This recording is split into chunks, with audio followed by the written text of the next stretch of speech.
The Horrible Gamers podcast may contain content not suitable for all ages. Listener discretion is advised.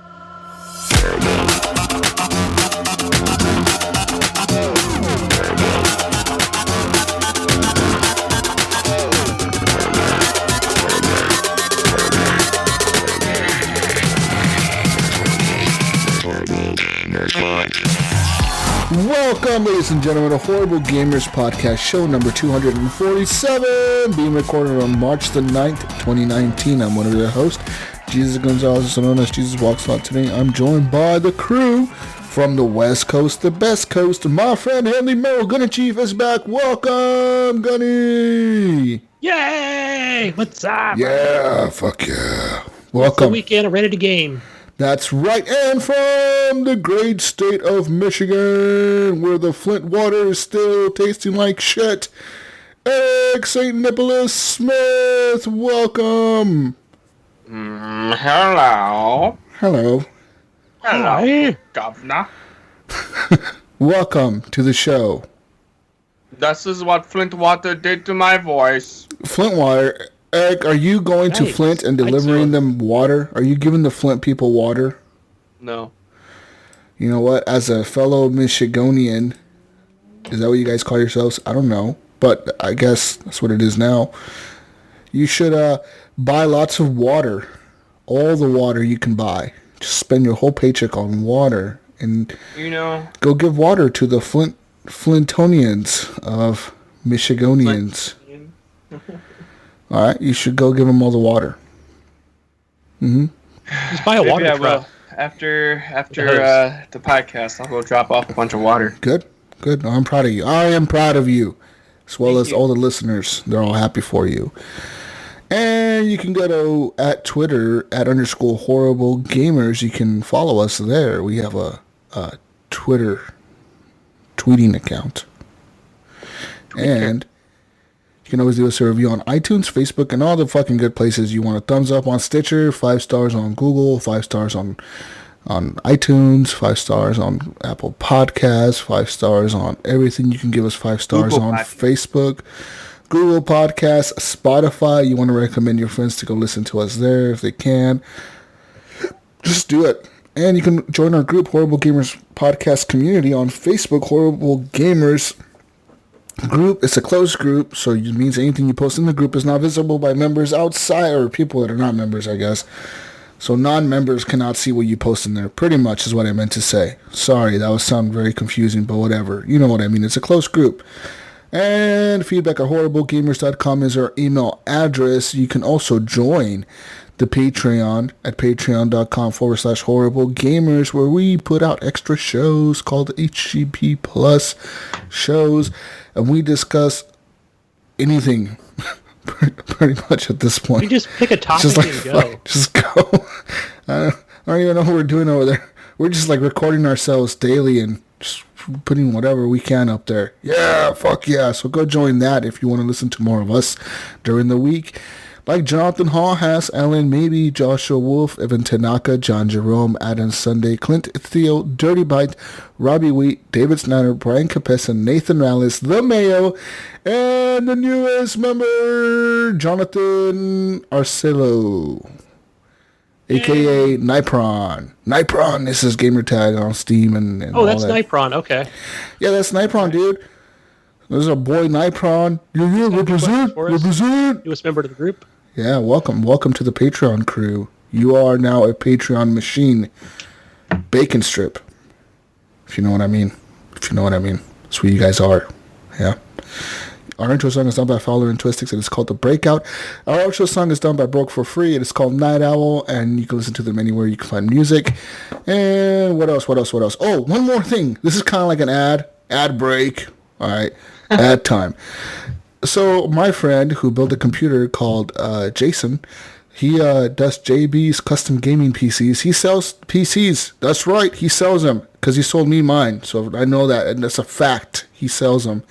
And so he pretty much hit me up the other day, and he's like, yo, man, I want to, sell some PCs on, to your listeners. If they want to buy a PC, I'm willing to ship it to them or whatever.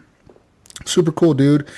He is giving any Patreon or, well, not really Patreon, any Horrible Gamers podcast listener, so if you're listening to this, he could give you a $25 discount on any PC you want him to build for you. So pretty much you could hit him up. He has tons of different builds. Usually starts off at a base price, so he'll start you off like, I don't know, say you want to spend $900. He'll be like, this is what I can do for $900. And then he'll pretty much give you a list of how much it'll cost for each part to like upgrade it, like, you know, separately. So he'll be like, yo, you want a better motherboard? There's this much more for the different kinds. And if you want a better graphics card, this is what it's going to cost you. You pretty much go through the list like that. Super cool dude, super awesome. The PC builds he does are amazing. Trust me, I've seen him. Plus, mine looks pretty fucking good. He does a really good job with it. Packaging, super amazing the way he packages it. And just a swell dude. Awesome guy. So go buy a computer from him. I guess that's what I meant to say. I don't know. I don't get nothing out of this, but this is an ad for him because he sold me my PC. Fuck yeah. How do we reach him? If anybody wants to, is interested. Well, he has a link in the group. He put a link in our Facebook group. He also has like a Facebook page called JB's Custom Gaming PCs, I think. His name is Jason Bell. I think you could probably like search for him on Facebook or something, like Jason Bell's Gaming PCs or something. Craigslist, I'm pretty sure he has like Craigslist posts or something. This dude just does this for a living. He pretty much just sells PCs. So I don't know if he has a website. Does he have a website? I didn't see one on the Facebook page. I didn't see one either. Is interested, just can't find it, just reach out to one of us. Yeah, just reach out to one of us. We'll link you to his Facebook page. Pretty much on his Facebook page, you can see the different kinds of PCs he's built and the different kinds of PCs he's selling. He usually have like a few of them up, like the ones he's selling. And then like, you can like choose all kinds of different things, like different cases, lighting, etc. on there. Super cool guy. Anyways, nice. Let's get out of that ad break. Ad break is over. All right, now it's time to talk about video games. Oh, fuck yeah, video games. So I'm here talking about some games, guys. I played games this week. You played games this week. And we're going to discuss what we've been playing. Like this week, I got myself into a little bit of a game, guys, called House Flipper. House Flipper? Isn't that a TV show? Whoa. Don't wall me, you motherfucker, you. I think I heard about the VGO played in this game. Oh, it's fun. A long time ago. Oh, it's fun. So this game came out last year. I think around May was the release date. It says on Steam like May 2018 it released. I don't know if that was early access or if that was the full release. I don't fucking know how that shit works. But anyways, that's what it says. It released. But I got into this game the other day. So I saw it on the list of games that I could download through the Mayo Pass. And I was like, you know what? I'm going to download this game because it looks like whatever, a game that I could play. So I downloaded it. And pretty much this is like a game where you are a hobo, you live like in a crack house. Your house looks like fucking garbage. Like 8 Mile? Yes, you're living in Detroit's 8 Mile. In a little trailer somewhere, and you pretty much have a laptop and $50,000, and your job is to buy a house and flip it and or do contracts for people. So like sometimes people will hire you, and usually the jobs that they hire you for are something like, hey, we're gonna have a kid soon, so like we need you to like come to our house and remodel one of our bedrooms into like a kid baby room or something. You know what I mean? Just shit like that. They'll be like, paint the walls pink. We want a crib. We want a changing table. We want a dresser. We want like some chairs to sit on. And then you pretty much have to go to their house and clean up the fucking mess they have made in their room, which these people are messy, man. You go to these people's houses, they got like fucking furniture like sideways on the floor. You're like, God, these people are having a baby. What the fuck? And you pretty much have to clean up the room. You have to paint the walls and everything. It's super calming, though. I know you people are like, oh, what the fuck is Jesus talking about? I'm going to tell you this right now. The game is, like, just relaxing to me, man. I could sit here and, like, just go into a house, see the mess, and I'm like, all right, pull out my mop, start cleaning it up, pick up the trash cans, pick up the fucking cardboard boxes on the floor, the soda cans, vacuum up the cockroaches. You pull out a vacuum and you vacuum up the cockroaches. Yikes. And they're everywhere. And then You got a sledgehammer. You can fucking pull out the sledgehammer and start banging on walls, and you break the walls down inside the house and make new rooms and shit. It is fucking crazy. It's super fun though, man. I gotta say, like, this is one of the funnest games I played on Steam so far. Damn, I'm thinking like sledgehammer, break the walls, but I'm like, wait a minute, put up barriers, like fucking. No, this isn't fucking Rainbow Six Siege, man. This is like pretty much. Protect the hostage. No. Have you ever watched one of those like remodeling home shows? Like, oh, we're gonna remodel this house and we're gonna make it a vibrant, open area with a minimalistic look. That's what you do, pretty much. You're remodeling houses and selling them. So I bought like a crack house for like $30,000. I painted all the inside. The outside still looked like shit. I don't know if you can paint the outside. I tried. It wouldn't let me put the paint bucket down outside. So I have a feeling you cannot paint the outside of the houses. That's weird. If it looks like crap outside, but it looks like shit outside. Like the house looks like garbage outside, but you go inside, man, and I remodeled the fuck out of it. The inside's super nice. There is a DLC for it called like the Yard DLC. Where like you remodel the yard of the house. So I wonder if like part of that DLC is like being able to fix the outside of the house. You know what I mean? I wonder if that's like a part of that DLC. Yeah, but back up for a minute. You mentioned something earlier where, I mean, there's in situations where you go in and there's people living there. You're just upgrading the house, right? Yeah. It's an empty house, right? Yeah. No. Sometimes like there is situations, like I said, you could get like a contracting job where your job is to go in there and just. Sometimes people will be like, hey, look, my sink broke in the bathroom. I need you to go into my bathroom and replace the sink. And you can replace the sink, but then, like, I mean, what if they have, like, a shitty toilet? It's all covered in shit. Maybe you want to destroy the toilet, and you destroy the toilet, and walk away. And then you put a new toilet in. No. You put a new toilet in, and then you upcharge them extra for the toilet that you put in. You just tell them that it needs to be replaced. But like, yo, man, this is like Les Schwab. Yeah. This is like fucking Les Schwab. You're coming here for a flat tire. We want to patch it, but we're telling you cannot leave with this tire. So we're selling you 4 new tires. Yeah. It's pretty much what I'm doing. I'm going into these houses for one thing, and I'm finding a bunch of other things that are fucked up with the houses, and I'm fixing them, and I'm like, yo, I know this job was originally for like $1,000. You need to pay me like $3,000 now. You owe me money. All right? You owe me money, people. And pretty much kind of like how real contractors do it. You know, you kind of just fuck people out of money. It's cool. No offense. House flip. I get it. Yeah, cool. No offense if you're a contractor out there. You guys are awesome. You guys do cool shit. But anyways, so yeah, I played House Flipper. That game, like I said, man, like the music is just like this calming, like piano music in the background. You know, like every once in a while, like one of the keys hits and like ding ding ding. It's just like this. It's like Minecraft music, man. It's just like relaxing. You're just sitting there and you're just painting the walls and you can see like a list of people on the side of the screen that tells you like, I want a bedroom, I want an office, I need a bathroom, like dumb shit like that. So the more you like appease the people, the more they're willing to pay for the house. So yeah, it's a fun game. I'm having fun with it. I can't wait to flip more houses. Flip all the houses. Flip all of them. Going to be a millionaire, by the end of the first round on that game. That's right. And guess what else I played this week? I played some Civ 6. I beat it. And what? On baby mode or just what? Easy? Regular? What'd you play? Yeah, I beat it on baby mode. So Civ 6. I know. And like that game, so pretty much I went to the 500 turns. And I got to 500 like pretty quick, man. And I was like, what the fuck? Like I couldn't barely my technology was nowhere near what the technology other civilizations had, man. Like one civilization had nukes. Dude, if you go through it quickly, you're never going to reach the high enough. They have fucking nukes, man. Right? Yeah. Like okay, so I was at war with who the fuck? The British. The London lady, the queen or whatever the fuck her name is. Elizabeth? Yeah, the red coat lady. Okay, I was in war with her. Okay, the red coat lady. The fucking red coats. All right, and I was fighting them.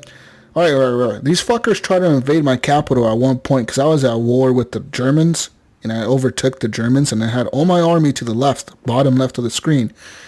because I was fighting the Germans, and I took the Germans' last city, right? And I'm fighting these guys. We're literally like last moments of the city falling. And I look up at the screen, and I'm seeing a lot of movement like near my capital. And I go back up there, like just look what's going on. And the queen, the British lady, the red coat lady, she had like fucking 20 units of like soldiers, cavalry, archers, fucking catapults, knights, riflemen. She just had them all lined up at my border. I was like, whoa, what the fuck? I was like, what's going on here? So I ended up diverting all my units to the north. I told them, oh, fuck it. Fuck the Germans. We're going to fuck them up later. They're already like half dead anyways. We're going back to the north. So I moved all my army to the north. And sure enough, as my army was like almost there, she declared war on me. But I still fucked her up. She could not take my capital, dude. I destroyed like 10 of her units. And she just went, I want peace. I want peace. So I declared peace with her. Okay, so I declared peace with her for like about 100 turns. But by the 100th turn, dude, she had like expanded her empire like considerably like large. Like she was expanding everywhere. Like almost the entire continent I was on was hers. Like how many cities they had and shit everywhere spread out. So I built a bunch of like jet bombers, like airplane jets that had like there were bomber planes. And I fucking bombed the shit out of her cities and took like 4 of her cities, dude. I destroyed her fucking shit. I declared war on her and fucked her shit up. But then I didn't realize that she was at war with like 3 other people. When I declared war on her, she was already at war with like 3 other civilizations, dude. So no wonder so she didn't have the resources to fight back. Pretty much. Like her army was pretty much all to like the west and the north. She was fighting like all these other fucking people, and like so I came up from the south and just destroyed all her fucking like little bit of army she had on the bottom, and like I was about to declare, I was like about to like take over London. I was like about to send all my army up there. But I kind of held back at the border. I was like, you know what? I'm going to hold back here like for a second because I see she's fighting like another civilization. And next thing you know, dude, this fucking civilization launched a nuke. They fucking nuked her ass. Wow. They like fucking like just like out of nowhere I hear like nuke has been launched by this civilization. I was like, what the fuck? Weapon of mass destruction. I was like, and I look over and yeah, sure enough, you see like this fucking jet plane just flying like full speed at her city, London. And it dropped a fucking nuke. And it blew up all of London. Like, everyone died. I was like, well, good thing I didn't have my army there, because that would have wiped out, like, a bunch of my military. You know what I mean? Yeah. So, fun times, man. I know I'm talking about civilization. It's kind of weird, but does that area now become, like, unusable or for a certain amount of time? Or? Yeah. Like, so many turns. It takes, like 20 turns or some shit like that for it to become, like, usable again. It's, like... usable but not usable all the way to the point where it was before. It's kind of like you can live there, but you can't really do much. Yeah, it becomes like a fucking... I vaguely remember that in Civ Rev on Xbox. Yeah, it just becomes like a useless fucking area. I don't think I've ever played a Civilization game. They're pretty cool, man. It's a board game, right? Basically, pretty much, yeah. You're pretty much taking turns to like video game. Move your army. You're building a civilization, right? Yeah, you're moving your army. Just building things. Cities, you're like expanding your cities, your empire. You're trying to gain like strategic resources, like like maybe you need like like a nuclear mine or whatever to like mine some fucking shit to make nukes or whatever. So you fucking get all that shit from like a certain area. You know what I mean? So you have to like expand to that area and take that over. Yeah, and the thing that's cool about it is like when you're sending in spies to other countries, you're doing a lot of research, scientific and like I didn't know this, but like so I had sent a spy like way before in the beginning. I sent a spy to London, and the Queen caught her. Like she caught the spy. She was like, "Hey, tell your fucking spy to leave right now." And I was like, "Okay, I'll tell him to leave," and I didn't tell him to leave.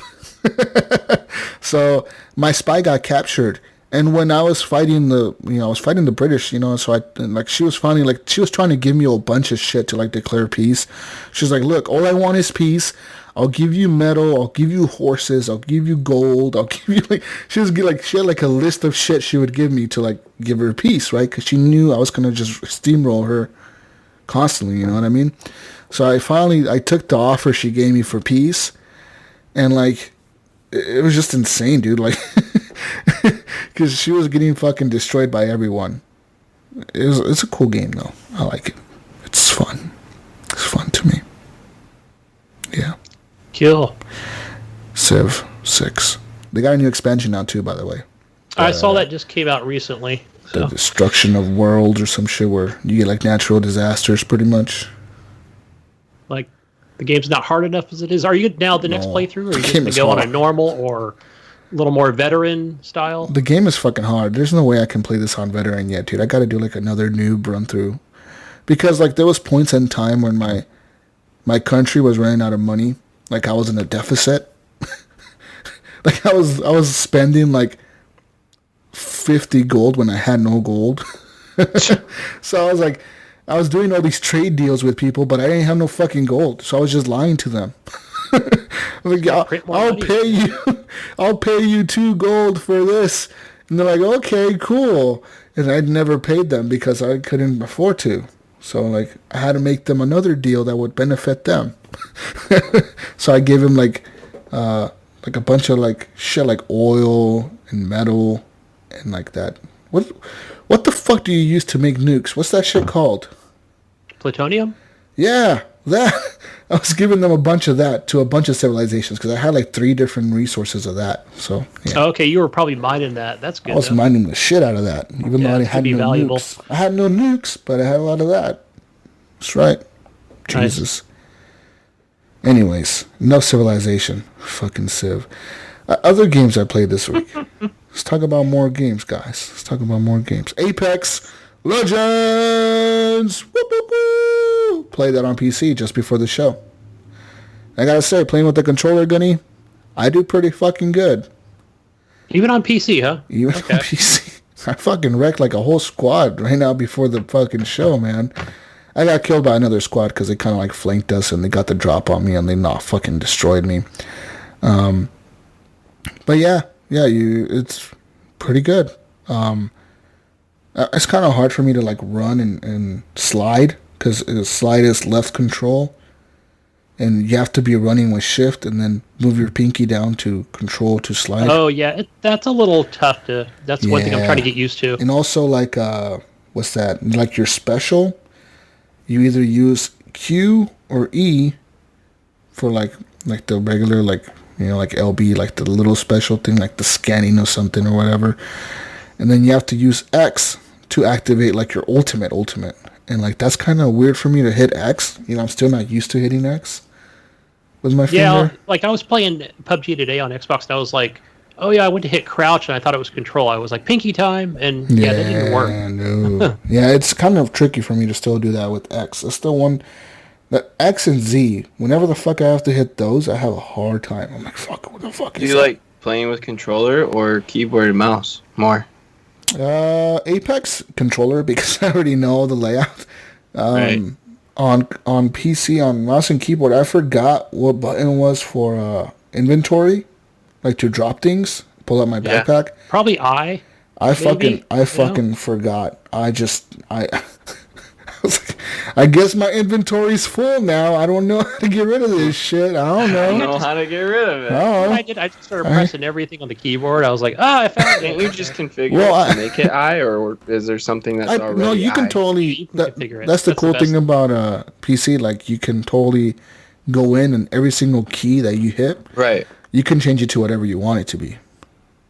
So if you want like your movement to just be like X, Z, V, B, and M, like the bottom row, you just make all your shit be on the bottom row if you want to. That's how you want to play. Mm-hmm. Yeah, like I think if you wanted to play like I'm left-handed, but I play everything kind of right-handed. So some people will use that, your up, down, and left, right arrow keys, right? Oh, that's kind of weird. The mouse on the left side. It would be weird to me, but.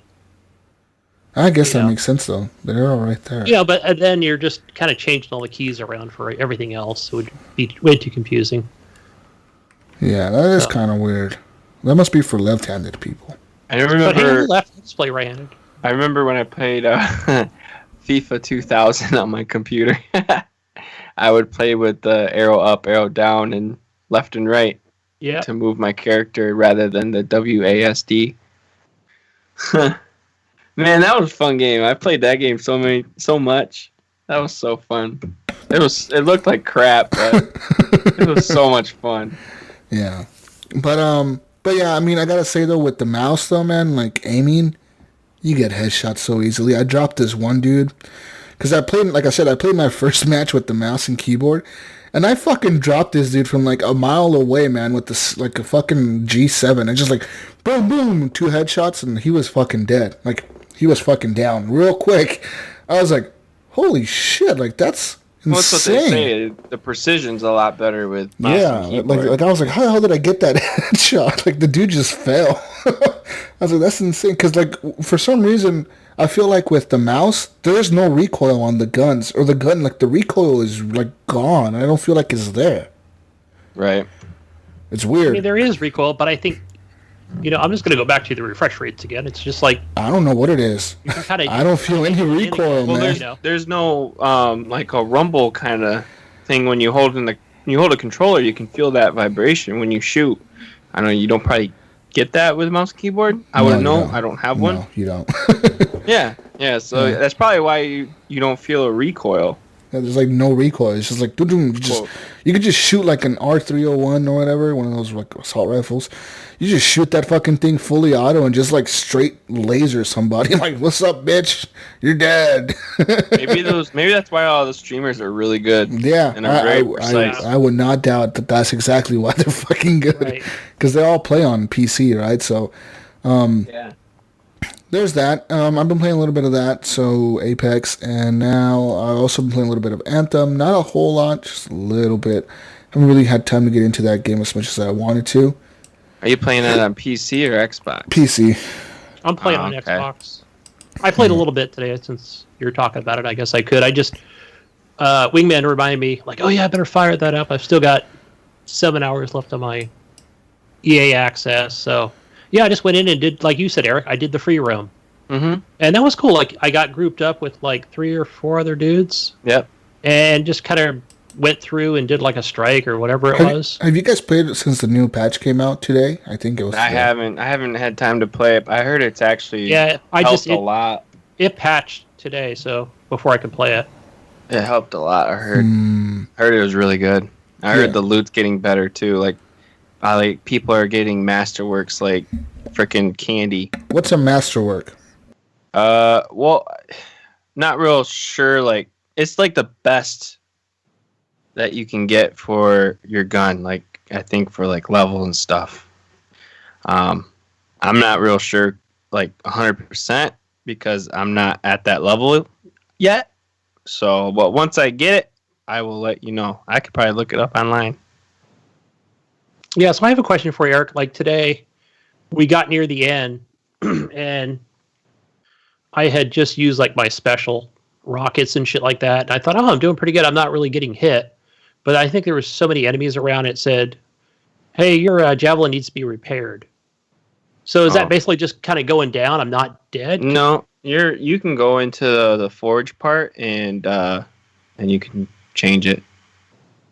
Yeah, I just thought, I wasn't sure, like, that's just me kind of going down but not dead, and I can be revived, which I did. I got revived, and I wasn't sure, like, how do you actually die in the game? Is it just like you get hit within a certain amount of time after that? From enemies? When you're in battle? I don't think so. I haven't really noticed. Okay, because I thought, well, that's kind of cool that I didn't have to, like, spawn back in or anything like that, I just kind of stayed where I was, and somebody just had to come and revive me. Right. So, Masterwork is like the rarity of the gun.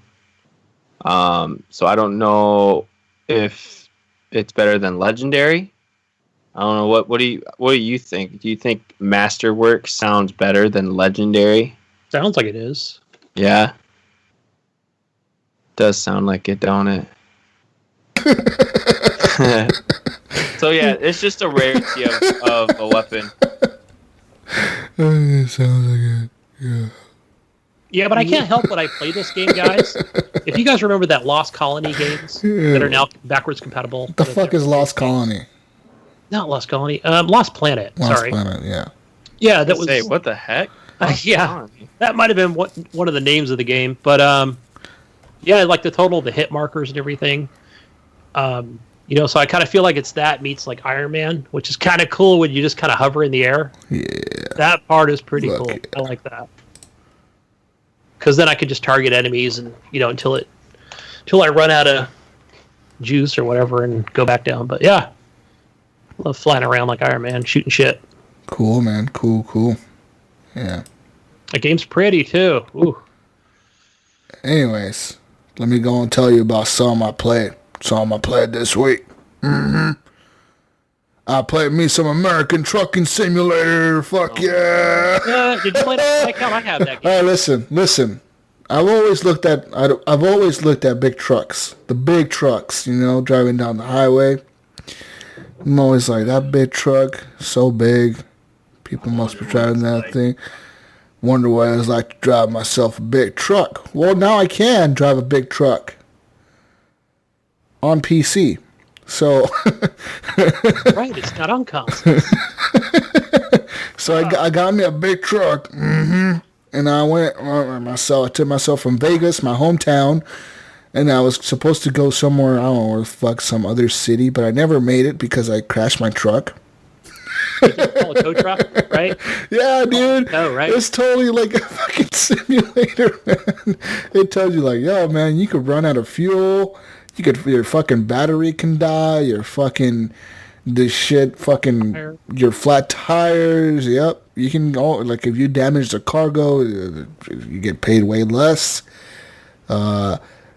So pretty much, I was going full speed, like 60, 80 miles an hour or something like that, down the fucking like this desert fucking highway, and I slammed head on into another semi.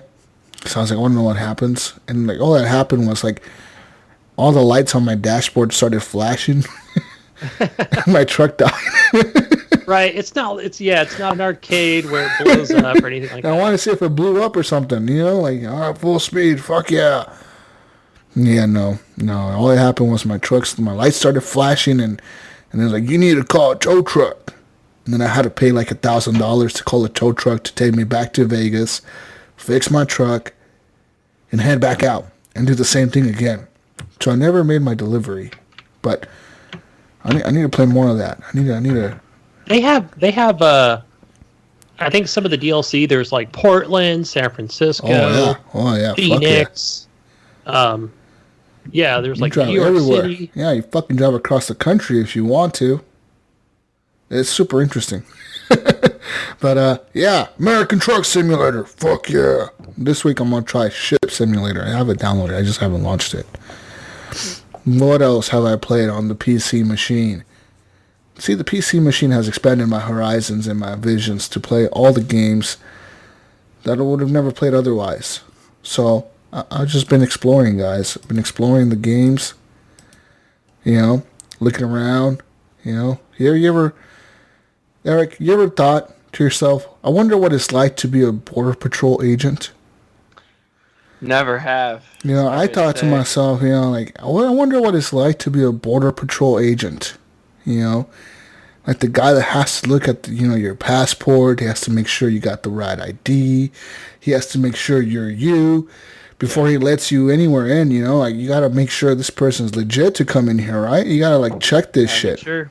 Yeah. So I bought Papers, Please, and I was playing this game, and all right, so the game starts off, you're like this dude who lives like in this fake country, and it must be like in the 1980s, 1970s, early 1980s, and you're a Border Patrol agent. So it starts off pretty simple, right? You pretty much have to check the passports, you check the picture, you make sure the person looks like the person in the picture, and you let them in the country, right? You stamp the passport, like, all right, you're good.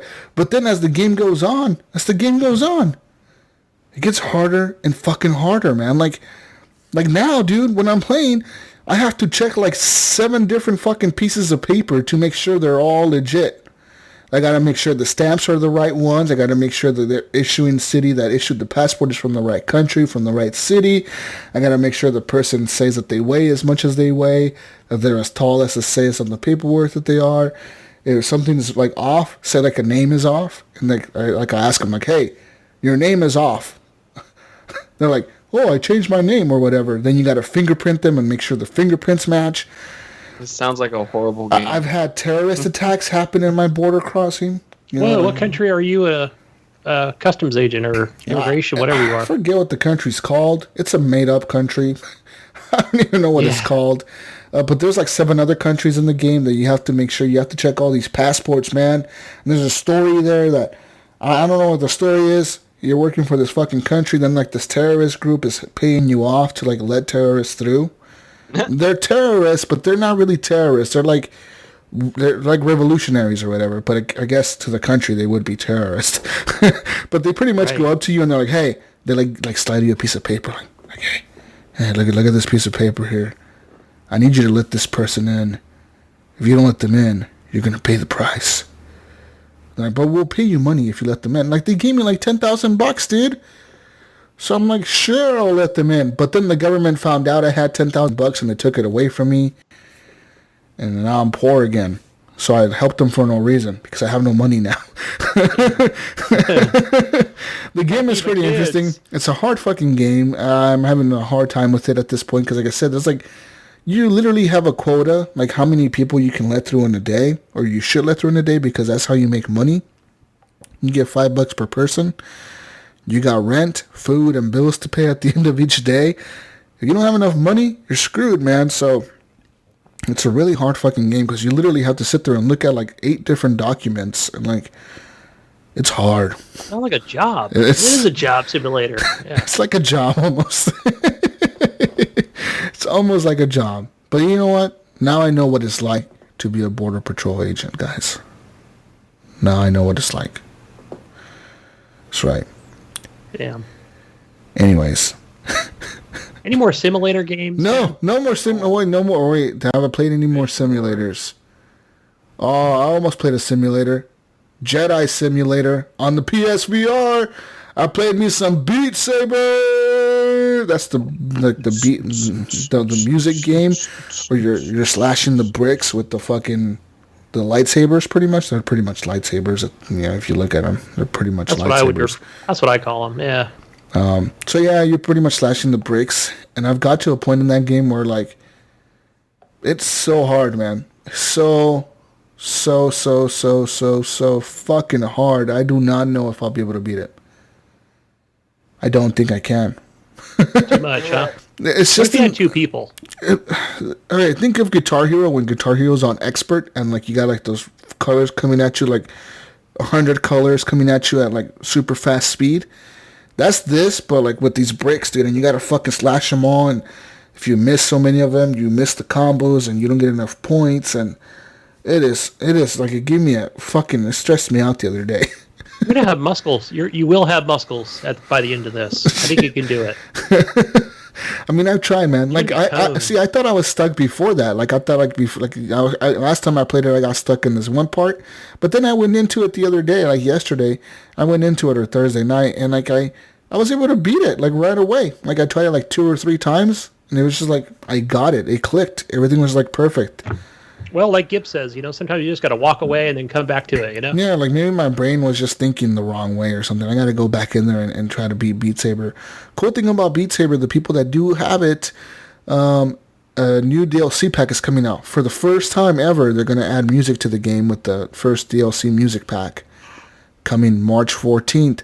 So get out there and buy that shit. I'm going to buy it. That's for sure, because I need more music, man. Is it music that's like already made by artist or is it like music they made? Licensed? I'm not sure if it's licensed. I think it's music like they made, but they actually get like artists, but they're not like well-known artists, I guess. Right. But they're like, you could totally tell they're like fucking EDM music makers or something that are making this shit. You know what I mean? Because it's all like dance music. A lot of it is like dance music. Some of it is like, some of it is more mellow, but some of it is like, a lot of it is like dance music. Like you got fucking flashing lights and the cubes are coming at you. You're fucking freaking out. It is insane. But yeah, new DLC coming out on Thursday next week. I think that's the 14th. So yeah, I'm going to be buying that. On PSVR also, big update came out to Borderlands VR. That's Borderlands VR, the game on PSVR. Big update came out for aim support. So that's the controller, the gun controller. You now has the support for that. That was an issue with IGN's review, right? In the beginning. That was an issue with me, dude. When I first got that thing, I was super hyped for Borderlands VR. because it seems like a perfect fit for a PSVR, right? It's a cartoony graphics. You're in Pandora. You got Claptrap running around with you, and you're pretty much shooting shit. Like it seems like a perfect fucking game almost. And so playing it like plenty of times before, I've tried to get into it. Super hard to get into it with the Move controllers. It's not. They don't have joysticks on the Move controller, so it's like a teleporting movement. Not fun for me. Try using a regular controller. Doesn't feel as good. It doesn't feel as immersive. But with the aim controller now, this game is like a whole new fucking game almost, man. You walk around with your gun. You see like the little gun you're holding, like whatever it is, a shotgun, a rifle, a pistol. You see your hands. You can shoot with the trigger, fucking walk around. The movement is super smooth. Like if you turn, you can turn into smooth movement. So like it's not the snappy movement when you're turning. And you can jump. You press the X button to jump, and the dude jumps up in the fucking air pretty high. And then Claptrap is with you. Right around like, hey, whoa, do this, do that. Cool. So I think you could just kind of play any part of that game, huh? Including all the DLC? It's all of Borderlands 2. I don't know if it's the DLC, but I know it's Borderlands 2, so that game... Yeah, and it has a lot of DLC to it. Pretty big fucking game, I would say, for a PSVR. You know what I mean? It's almost like going into playing Skyrim VR, it's... Right, you can get a easy 200 hours out of it, Easy, yeah. And like, so I'm in the first area, I met the first dude, Sir Hammerlock or whatever. I rescued him or whatever, and he told me to like, oh, you need to go over here and find this person or whatever. So, it was funny because I was running around, I had to fix this elevator, and then this... Bully bungers! There's this fucking electric wall, right? And I go up to it. I killed a bunch of dudes that were in front of it or whatever. They were protecting it. And I'm standing there, and Claptrap is like, huh, there's an electric wall here. And like I look at him, and he's like, I think you want to go. I think you want to go to the other side. And I'm looking at him, and I'm like, yeah, I kind of do. He's like, how about you try to run through it like really fast, and it won't hurt you? And I'm like, maybe he's right. So I fucking ran at the wall. And my guy took damage. My shields fell all the way down to 0. And he's like, that didn't seem to work now, did it? He's all fucking laughing at me and shit. I was like, you fucking dick. I'm never listening to you again, you fuck. Fucking little asshole, dude. Something stupid. Yeah, he's like, whoa, But the little asshole, dude, he told me to like run. He's like, yeah, maybe if you run through it really, really fast, it's not going to hurt you. And I thought to myself, like, maybe he's fucking right. Like, maybe I could just run through this wall. And nope. He was fucking just fucking with me. That little shit. Yeah. Did you give him a high five? Yeah, you can like fuck with him. You can talk to him, and then like he talks to you, and he looks at you, and they follow you around, and it's pretty much just you and Claptrap running around Pandora, fucking things up, shooting things. You got all the upgrades, the abilities, the bunch of different guns, all the attachments for the guns, all that shit. Buy, sell guns, all that. So, yeah. Is it play with 1,000 guns, Is it worth it? If you have a PSVR, yes. I know that this comes bundled in with the... Like, if you want to buy a PSVR, this comes bundled in with Beat Saber, I think. Because that's how I got Beat Saber, was with my PSVR bundle. And that's like $250, $300 maybe? Or was it $350? Because it comes with the Move controllers, too. It might be $350. I got it on sale for $250, I think. So it was $100 off. But, super fun, dude. Super fun, man. And like I said on the HGP Plus show earlier today, out of, like... The PC, I haven't been able to get off of this thing. I've been playing too many fucking games on here, like Mass Effect 3, Mass Effect 2, Mass Effect Andromeda.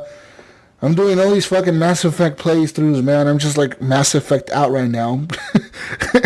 And like nothing has been able to pull me away from the PC. Legitimately, like I turn on my Xbox to watch fucking Netflix at this point. It's kind of fucking weird, and I said on the show earlier, I'm like, you're that guy. When I want to go play games, it's like watching Netflix. Yeah, watching Netflix on my Xbox is becoming a Netflix machine, I think. And like and the one thing that has been able to pull me away from the fucking PC for a while is the PSVR. Because it's like the one thing I could do that's only there. Why don't you just sell your One X and just get a One S? Because why would I do that? Because you're not playing your Xbox anymore. You're just using it as a Netflix machine. Well, he's got his 4K Netflix stream going. Yeah. Netflix will still stream on 4K on the One S. Well, I mean, I could stream Netflix on my fucking TV app, but I'm not going to get rid of my Xbox. Yeah, I mean, well, Netflix, you can do any device, right? Yeah. What the fuck's wrong with you, Your TV could do it. What kind of stupid suggestion is that? Well, that's just rude. That's a stupid suggestion. You stupid suggestion. Stupid. How dare you?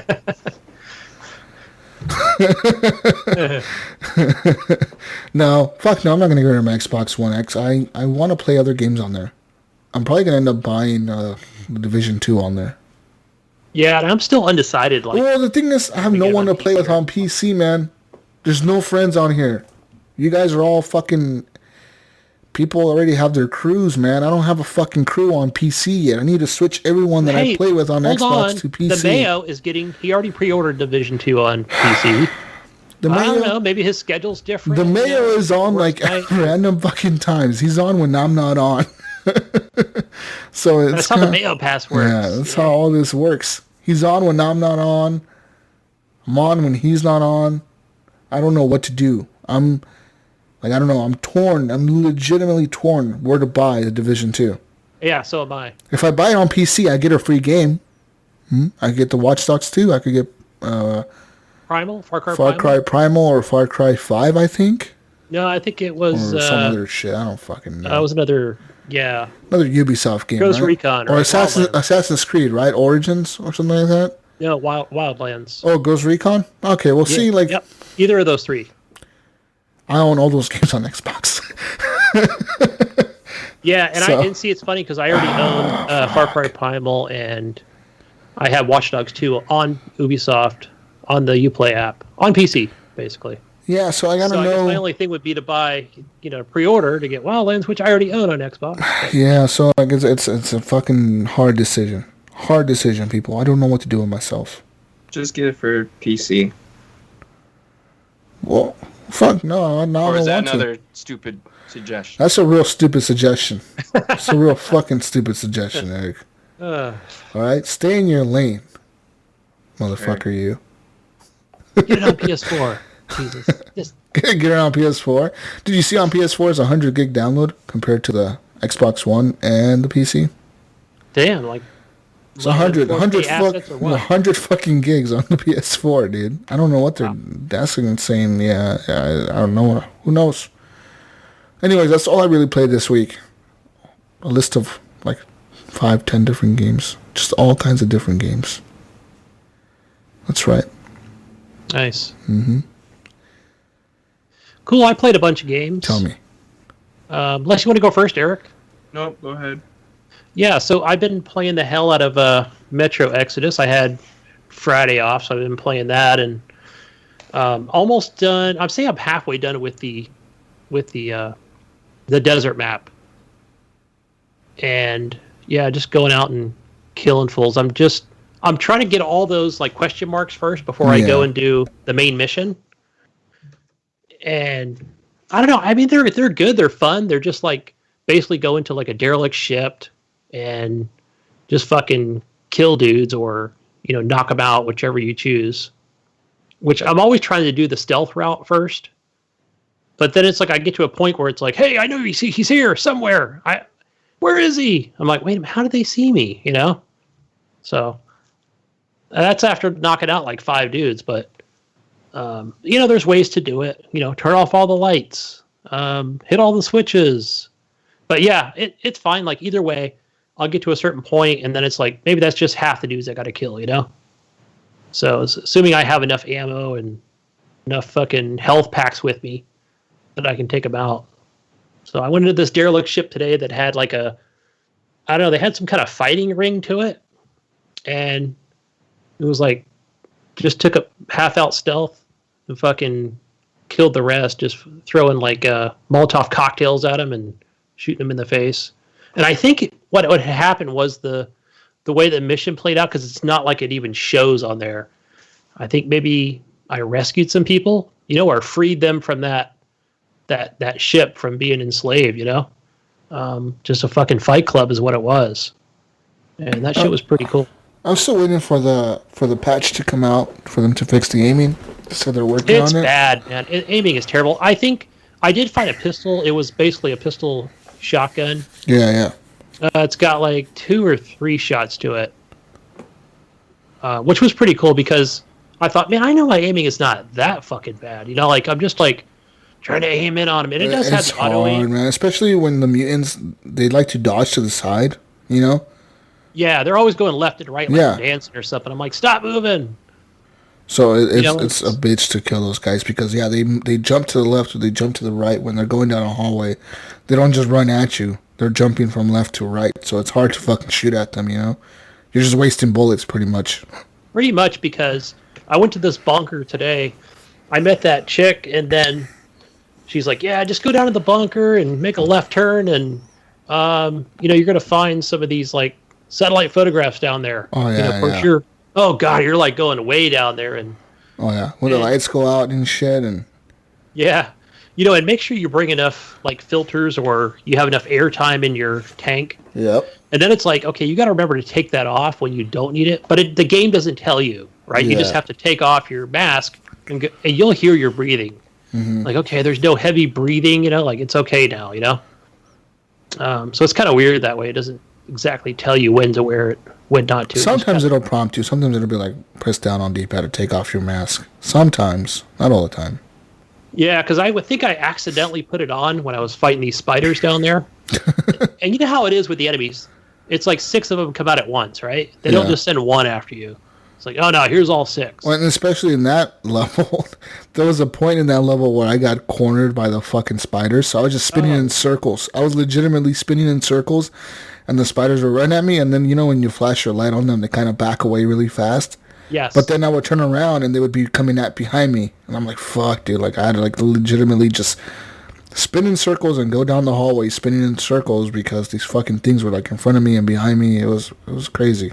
So you know what my strategy was? I ran back into the control room, or the control room, and they didn't run all the way inside. So then I thought, okay, well, let me just take my rifle out and I'll just pick them off. But it's like, I've got the bead on them, and it's like, it's not even registering. I'm like, okay, I got to be closer, with this stupid rifle that I have. So I'm like, fuck it. I just pulled out my shotgun pistol, got a little bit more closer, and then it was finally registering hits on them, Blowing them away. Yeah, that's awesome, dude. Yeah. Fuck, but man, I did need to fix that fucking aiming. That's all I need. Once they do that, I'll play it. I'll finish it. But I think it also might account for how dirty your weapon is. But it's just going to get dirty as you run around. It's going to be clogged up. I don't even clean my fucking guns. They tell you, you need to clean. I don't even fucking clean this fucking gun. Fuck that. Yeah, and it uses up resources. This shit is fucking Red Dead or what? I'm not cleaning my damn guns. Yeah. I guess, maybe it's affecting aiming, which is already bad enough. But either way, I like it when they get up just super close to your face and shotgun and just boom, there's blood flying everywhere. Yeah. The best feeling. Yeah, fucker. Fuck yeah. I had this other derelict ship. Basically, there's a lot of those in the game where I think the dude spotted me, right? It'll make that sound like, hey, they can see you, right? It'll show that white thing on the screen. And then the guy's like, I heard him, he's all, we're going to make you our bitch, It's like, oh yeah? I ran up on the ship with that Gatling gun that you get. I picked up somebody's Gatling gun and just got up there like Rambo, dude. Took out 5 of them. Then I only had to take out 2 more dudes. I'm like, man, I was going to try and pick them off slowly, but I'm like, I ain't being nobody's bitch today, So that was pretty cool. I was up on the 6th floor of this broken up building, and I just took dudes off. I picked them off from the bottom from an area I was previously. So again, using up all my ammo, but still it was fun to just take them out. And then I just zip line down to my little truck, the one that you get that funky key with, you can actually drive around in this game, which is pretty neat. And I've been seeing that that dragon flying around, but he hasn't like tried to pick me up yet. So I haven't had to worry about that. Yeah. Fun. Love the Metro Exodus, man. Earlier this week, I did play that Division 2 beta. I think it ran even on Monday, all the way through Monday evening, which is pretty cool. I like when games do that because I'm off on Mondays. And yeah, I played with Mayo a little bit, but I think he was dealing with some other PC issues with helping out some other people, which I appreciate as well. My buddy Clint, Vengeful Jedi, got a PC, so that's cool. Yeah. Division 2, I basically just did the same exact thing as I did in earlier in the week, just like these random, running down the street to try and find the next mission or side mission. They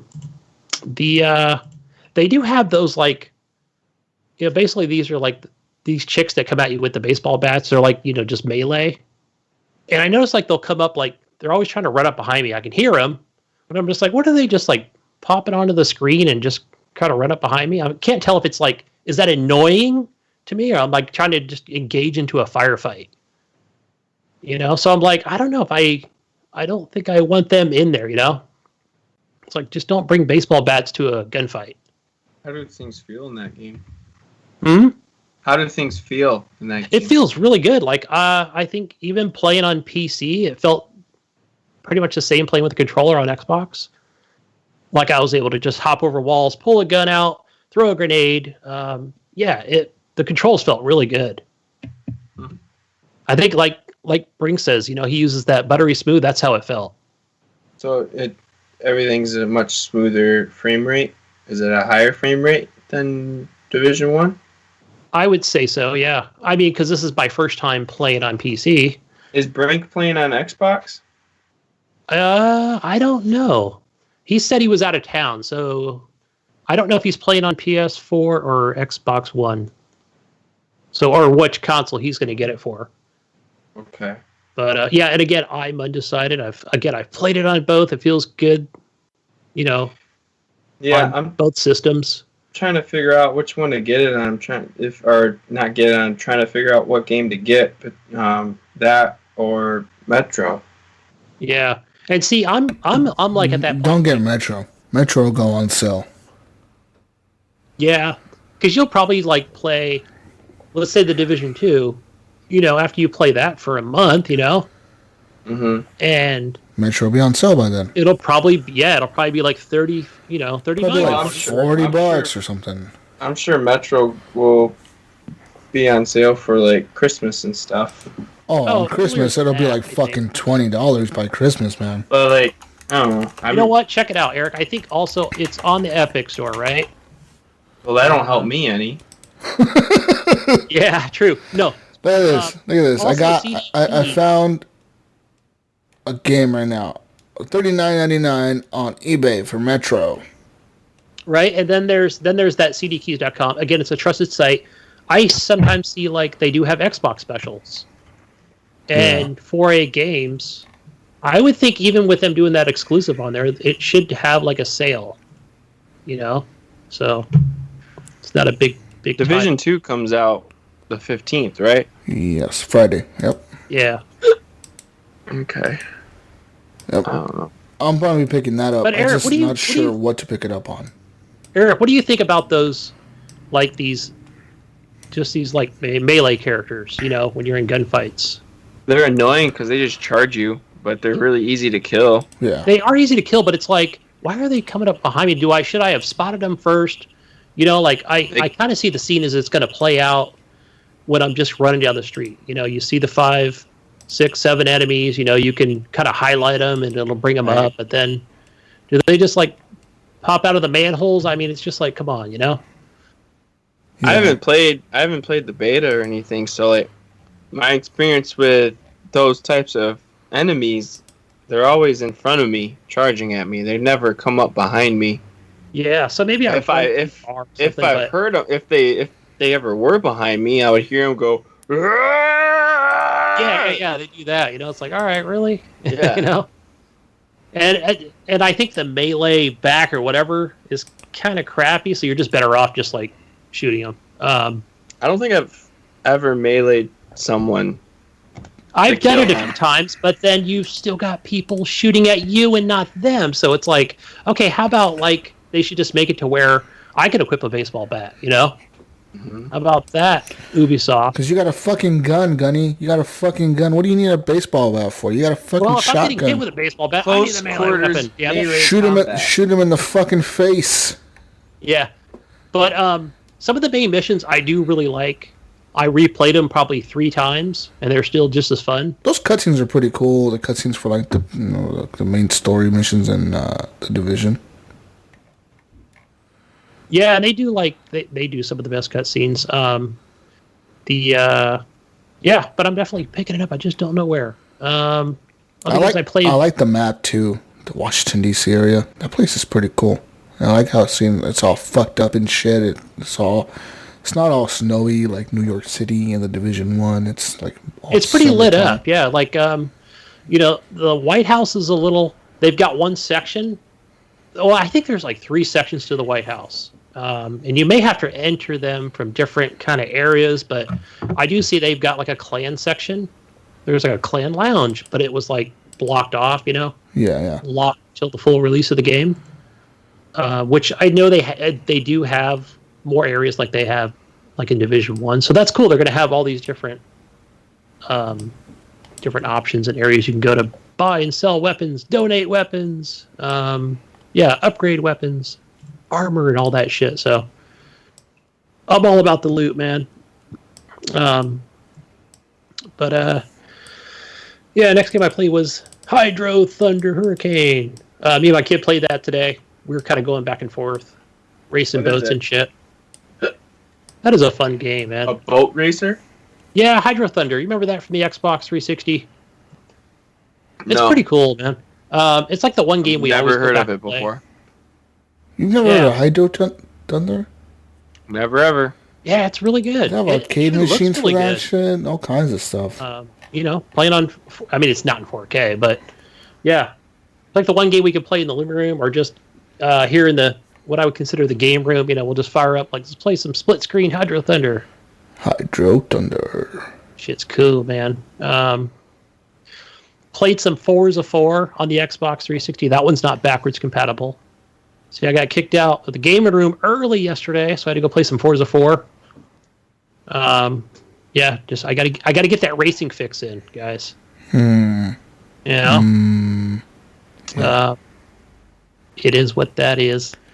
And I also went back to a little bit of AC Odyssey. Oh yeah. I knew I wasn't going to spend a lot of time in it. I just wanted to maybe just do a couple missions, maybe a couple side quests. And every time I would open the map up, I would just be like, "Oh my god, it's fucking huge!" Yeah, like holy shit, yeah. Just kind of go back. I'll just focus on just like one little area. Like those just kind of pick away at it. That map is fucking ridiculously huge, dude. It's like insane. I put a lot of time into that game. Probably 20-something hours into it. And there's still, I haven't uncovered probably a quarter. I probably uncovered a quarter of the map. There's probably still, 3/4 of the map that I have to go and find and do. I still haven't left, the second area. I'm just kind of hanging out there, you know? Dude, and, I left the second area, but I went back there because I was like, there's so much more things to do here. I still got all these fucking markers on this fucking island. I need to do more things on here, you know? Kill more people. I mean, I like how they did it. I like how they want you to connect the dots. Go from here, okay, go to this next location, because that's where your level 7 to 9, and then your level 10 through 13 is going to be over here, right? So, which is cool, right? Yeah. I like how they have it set up. That's cool. It's it's like the way Origins did it, but it's just... Exactly. A way bigger scale. Yeah, and I think even in Origins, it was I think I still had 2 areas to unlock, but I was able to finish the game.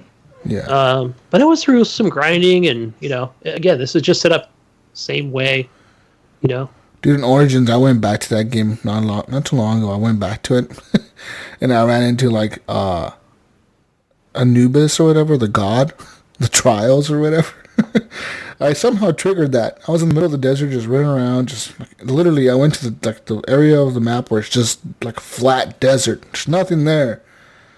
Riding my horse. Oh, yeah, I know what you're talking about. All of a sudden, this fucking thing comes out of the ground, like the size of like a mountain, if not bigger. Fucking comes out of the ground, and he's like, "Roar," after me. I'm like, holy shit!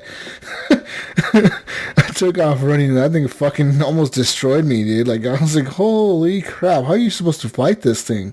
What was it, like level 40 or something like that? Yeah, it's like a level 40 fucking enemy, dude. Like, it's a max level enemy, and he's like a god or whatever. He comes out of the ground and fucking starts attacking you. Yeah, it's like, I think I'm 36 in that game. Yeah. So I thought, I've got to do a little more grinding to actually get up and do that one. Now, is that something like you can beat on your own if you need to, or do you need to like gather some friends up or some randoms? You can't play co-op, so you have to beat it by yourself. Ooh, okay. Yep, and yeah, I've seen people beat it though. Like it was like a time trial for like the first, like it was like 2 weeks after the game came out. They did that. Yes. And then they would kind of like change the trials up to different things, and then now they just have them all like in the game. And I don't know. I think they still switch them around once in a while, but it's like very rare that now, because I mean the game's kind of like 2 years old at this point. They're not going to really support it. So right. Oh yeah, they got all their eggs in the Odyssey. Yeah, they don't need to support they just Origins anymore. You know what I mean? They released all the DLC for it. Everything's out already. It's done. Yeah, so there's probably there is new DLC for Odyssey that just came out, but yeah, no way I'm ready to even jump in. No way, dude. Yeah, I mean, I own all that. I own all the DLC for those games because for some reason, I've always bought it, like the gold editions of those games. I don't know why. I always tend to buy those though, or end up with them somehow.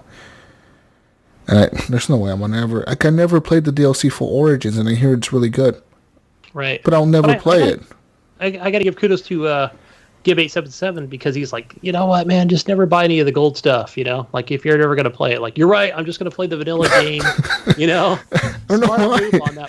I never played them. I own them for years, and I've never, like, dude, I've owned Origins Gold Edition forever now, and I've never even launched the DLC. I don't even know I probably have it downloaded. I never launched it, never played it. I don't even know how to activate it. It's because it knows you own it, so yeah. Yeah. But just went in and just kind of like relearn the controls again and just killed some fools. Cool. Good shit, man. Cool. We talked about Anthem. Yeah, just kind of did the free roam stuff. And some PUBG on the PC. I just played with randoms today. I just thought I'm just gonna jump in there and play PUBG.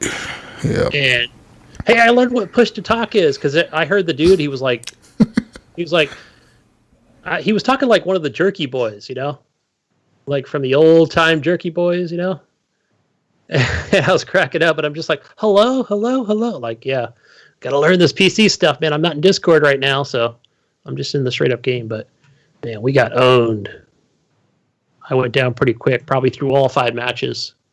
Got a couple hits, and that was about it. Got to get my mouse and keyboard game on, man. That's right. Step your game up, Gunny. Above the line gaming around here. Yeah. You know what I'm saying. Mm-hmm. Got my WASD, my shift, and my control. I got that down. I got the shift for running down. R is always reload. Yep. I is your inventory. So, yeah. M is always map. Yep.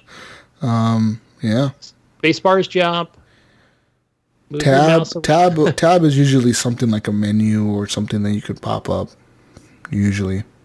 Yeah, and what's pretty cool, I think, is when you go into your inventory and you click on a peripheral, like a scope or something, or an extra mag. I think if you just kind of right-click the mouse, it'll automatically put it on the gun that best works with it. Right, so it's just like boom, boom. You know, as you're running, you can do it as you're running, which is probably something you could do on Xbox as well. But yeah, I got that game running smooth, man. Yeah. So fuck yeah. But yeah, that's all I played, guys. All right. What about you, Eric? Just played more Anthem. Been playing that a lot, and then I've been playing a lot of Modern Warfare remaster on PlayStation because it's free this month. Mm-hmm. And dude, I'm mopping up the competition, man. Just killing noobs. It's so much fun. I enjoy noob tubing a lot because it pisses a bunch of people. Like, literally, like, I could hear after a kill, this motherfucker, and then it goes away. I'm like, and I literally pissed off a whole team. I'm pretty sure they were just looking for me the whole time. But yeah, that was a great fun. And then just some Halo Master Chief Collection. Which one? Which game what's your favorite on there? Oh man. Halo 1 just makes me think of just because my dad used to be a custodian at a church, and the youth pastor would let me go into his office and play Halo. And so I had good memories of playing Halo in his office and just having a good time. Halo 2 was always fun because after football practice in high school, we would go to a friend's house and have a LAN party. So we would have like 2 or 3 Xboxes going. So that was always fun.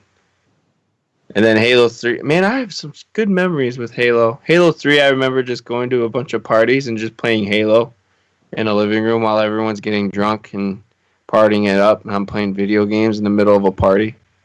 Nice. I think, Halo 3 was a lot of fun. I remember playing the beta for that one. I think Halo 2 was my most favorite because I felt at the time when I saw the trailer for that, I thought the graphics looked freaking amazing. And I was like, dang, this game's looking good. The story was really good. Yeah. And then the multiplayer was superb. And it was so much fun. Yeah, and I think when I had the Xbox 360, I was like, there was a trial for that Halo 2. I was like, whoa, this game looks freaking amazing. Do you remember the DLC disc that you had to buy for that? You download the DLC disc and then the disc is useless after that? Or you could just give it to some friends? I don't remember owning the disc. I think because I just played just the demo on it. Yeah. But I remember having, I think it was Halo 4, was it? That one also had some like additional like downloadable discs. So they probably all did, besides Combat Evolved. Yeah. I played a lot of 1, 2, and 3. Like a lot. Yeah. But I don't know. I was listening to some other podcasts, and they were talking about the Halo Master Chief Collection. So I was just like, man, I really want to play that because I'm playing the Halo 2 campaign. Right? I've been playing on it. I don't know. It's hard for me to get back into a remake or like a remaster like that with story. It's just hard because I already beat this story several times and I'm just playing it because it looks prettier, and that's about it. Yeah. Nice. Which one has the flood? You guys always refer to I hate the freaking flood. But, yeah. Halo Combat Evolved has introduced the flood, and then 2 and 3 have the flood. I don't think 4 had the flood, and I know 5 didn't have the flood. But I absolutely hate the flood, and I'm hearing they're coming back though. Right, in Infinite, yeah, nice. The flood. Okay. Anything else? Anyone? Nothing. No. All right. Well, ladies and gentlemen, it's time to get into the news. It's news time. Let's get into some news. Let's talk about some of the big headlines this week, such as Anthem. Dun, dun, dun. So Anthem, Dun. you know the game. You know that game, that little game that just came out. Well, the past week, Anthem players on the PlayStation 4 system were experiencing crashing and game errors during the game, or either when they were launching the game, getting out of the game, closing the game. Pretty much, they were experiencing like the game crashing, and then turning off their PlayStation 4s. Just like, I'm done, but I'm not just done. I'm also going to turn off your fucking PlayStation because fuck you. I'm really done. So, yeah, some people, I mean, it was on both systems, both the PlayStation 4 and the PS4 Pro. They were both experiencing the same issue. People were playing the game, and all of a sudden the game would crash, and then the system would just turn off. Just done, And in some instances, some of them, some people that were playing and experienced this problem, their systems got bricked. Mm-hmm. They just wouldn't turn back on. I think there's a way you had to restart it and everything. They figured out a way to do it. Yeah, they figured out a way real quick. Okay, well that's good, but I mean, still, it's kind of shitty for having your game turn somebody's system, the console off, and then not just turning off a console, but fucking breaking the console. That's kind of crazy. Yeah, no, that's definitely uncalled for. But they were hard at work at fixing the problem, and I feel like they did the right thing with offering refunds and whatnot. Yeah. So it says here that the method that's required to reset the system once it's been bricked, and you cannot turn it on normally. It says here that you have to boot the system in safe mode. So that means you have to hold down the power button for several seconds until you hear 2 beeps. And from there, you're going to be prompted into like this screen that says, hey, your PS4 wasn't shut down correctly last time. We need to restore the database. And then you see like the little thing going up from 0% to 100, and then your system will turn back on. It also appears that EA patched that. Apparently that is no longer breaking systems anymore after a hotfix that they released. And so that's a good thing. They got it fixed. But, I mean, it's just, to me, it seems like this game is just plagued by problem after problem after problem after problem, man. Like, from the beginning, from the demo, like, this game is just nothing but fucking shit, garbage. That's what it seems like to me, you know what I mean? Where it's just plagued by problems, man. It's like this thing is cursed. Fucking cursed the game. BioWare just... I don't think it's so much BioWare. What the I think fuck? it's EA. What is it? But I mean, BioWare's the dev. Think so? I think it's more EA okay, than BioWare. What did EA do? Why is it EA? Why is it not BioWare? I mean, I feel like with EA, everything's plagued with EA right now just because of how they've handled with the microtransactions with Star Wars, and then with canceling games. And then I'm also hearing that Frostbite isn't any help at all. And so, I mean, EA could have been pushing this game like, you guys need to get this out like right now. And BioWare could be like, no, we need more time. EA, no, we need this out now. You need to push it out right now. If it's not done, you can just keep putting updates on it to make it finished. But why would EA want to do that? I think they don't care. They're a business. All they care about is making money. They don't care about what us gamers want. But they're already making money with Anthem or Apex. Apex, I mean, fucking Apex, not Anthem. Fuck Anthem. Apex is making them money. They needed that game out. They needed more money? Is that what you're saying? Yeah, they need more. They don't care, man. They just want more money. How much more money? How much more money do you think Evil Anthem EA. made? Billions and billions and billions and billions and billions and billions. I don't think that Anthem made billions and billions and billions and billions. Millions No, upon it millions, didn't. baby. But they don't care. They just want the money. That's all they see. They don't see a broken game. They don't see a finished game. They just see dollar signs. Don't at me, bro. If I was Sony, I would be like, look, your game is being frozen and not being sold until this shit is fixed, you know? Which I'm sure it's fixed by now, but I'm just saying. If it's like causing consoles to like completely, you know, take a shit, you know? I think we need to go back to the old days where that shit needs to be certified and tested and all that good stuff. Not just fucking throw it out there willy-nilly. The game just needs to come out finished. No, games don't come out finished. Okay, look. You know what? I'm playing... I almost said Anthem. But I'm playing Metro. It's... My Xbox One X sounds like a jet engine the entire time I'm playing it. Which is fine. Just turn up the volume. Right? It's probably running at max. It probably freezes every hour and a half, which isn't too bad. The game saves enough, and it does have a weird save system, right? Where I talked about it last time. You know, 1 minute, 2 minutes ago, 3 minutes ago. Either way, it's fine. I can just reload it, and but I think it was like crashed on my Xbox. I think if I left for a few minutes on pause, right, it actually did like a hard crash, but I just had to turn it back on and restart the entire Xbox. But I don't know. So yeah, games don't come out finished, you know. But yeah, don't brick my damn console though. Shit.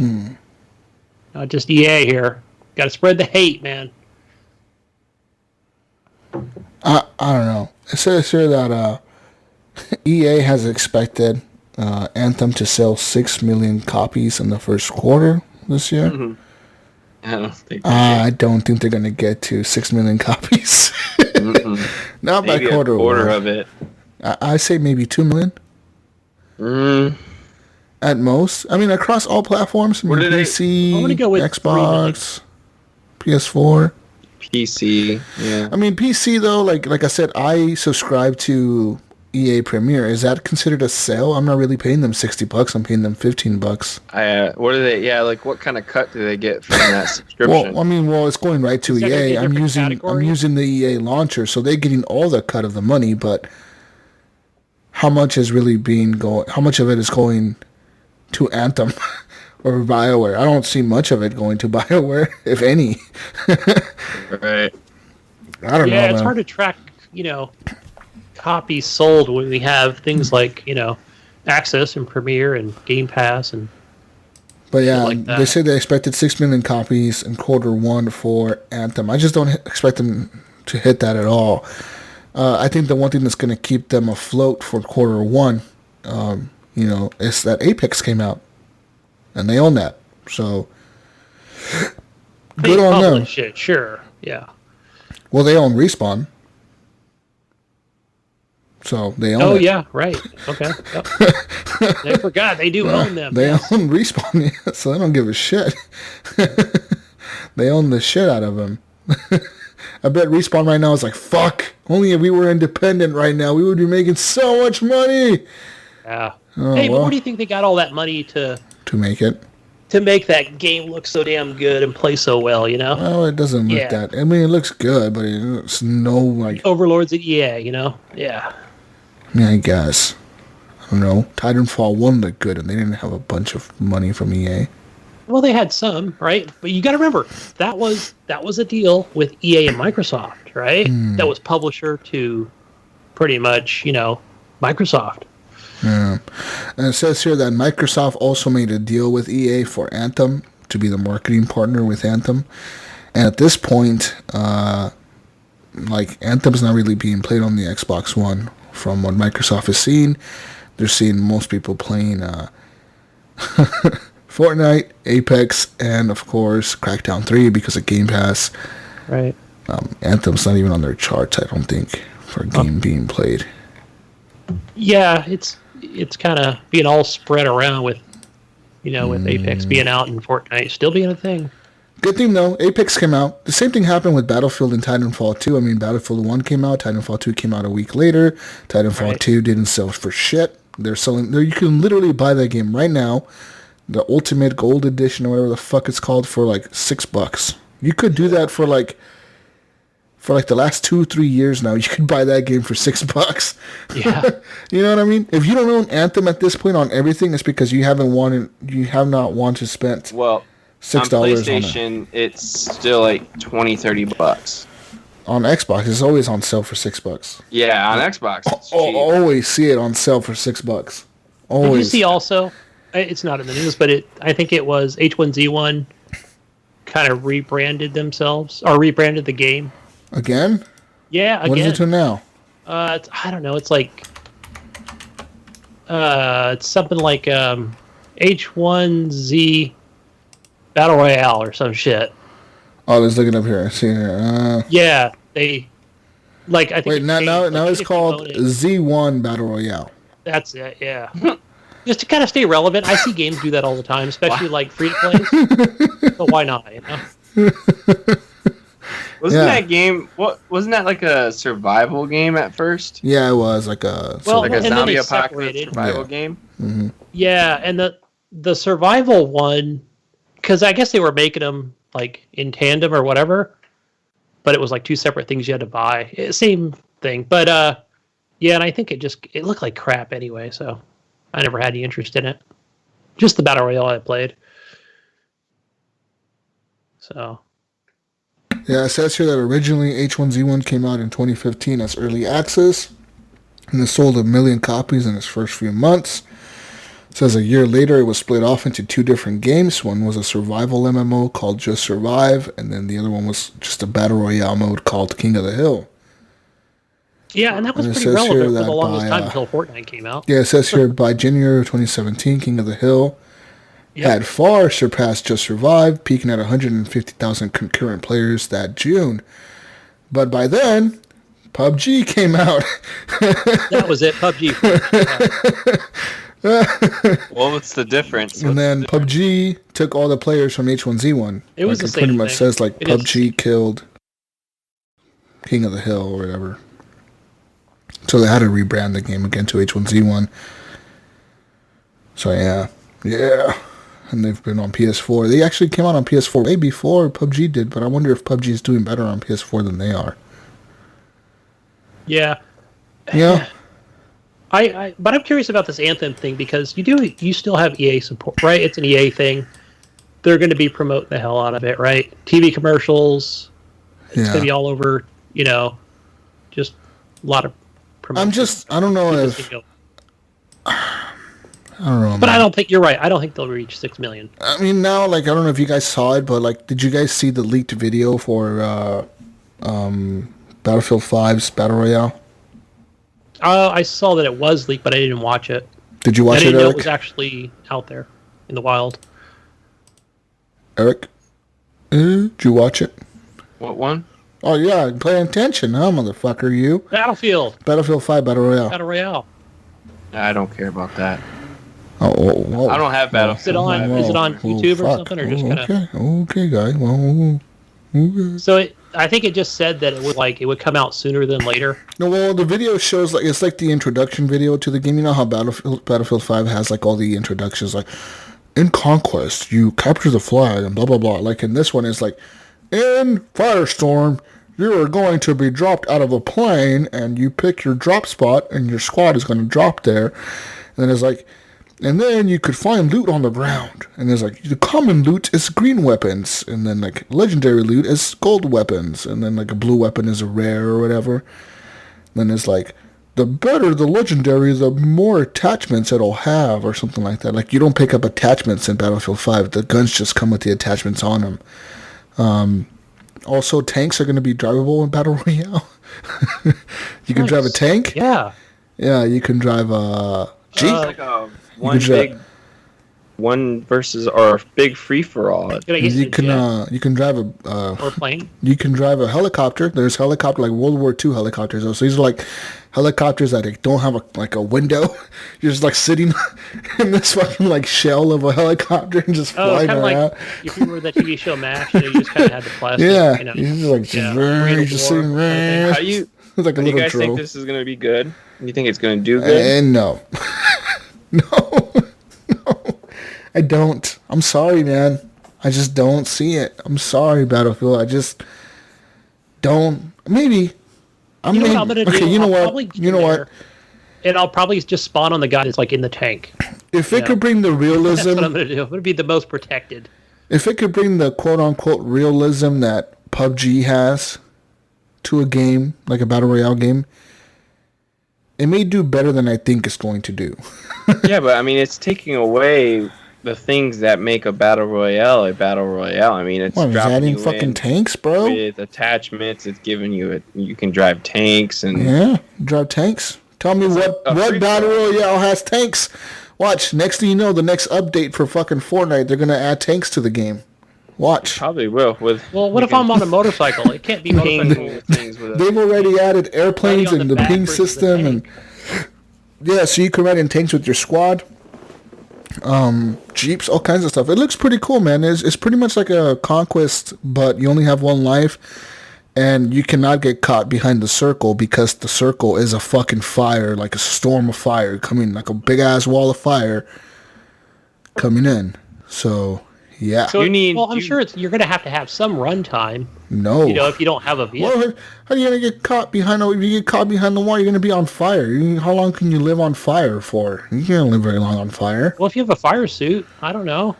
Maybe there's gonna be fire suits. Do you think it'd be smart if they just released this as a separate thing? And released it like free? That would do better than it would like just releasing it in Battlefield 5, but people that paid for Battlefield 5 would be mad. They would be demanding refunds. I want a refund because I was promised Battle Royale was going to be in this game, and now it is free.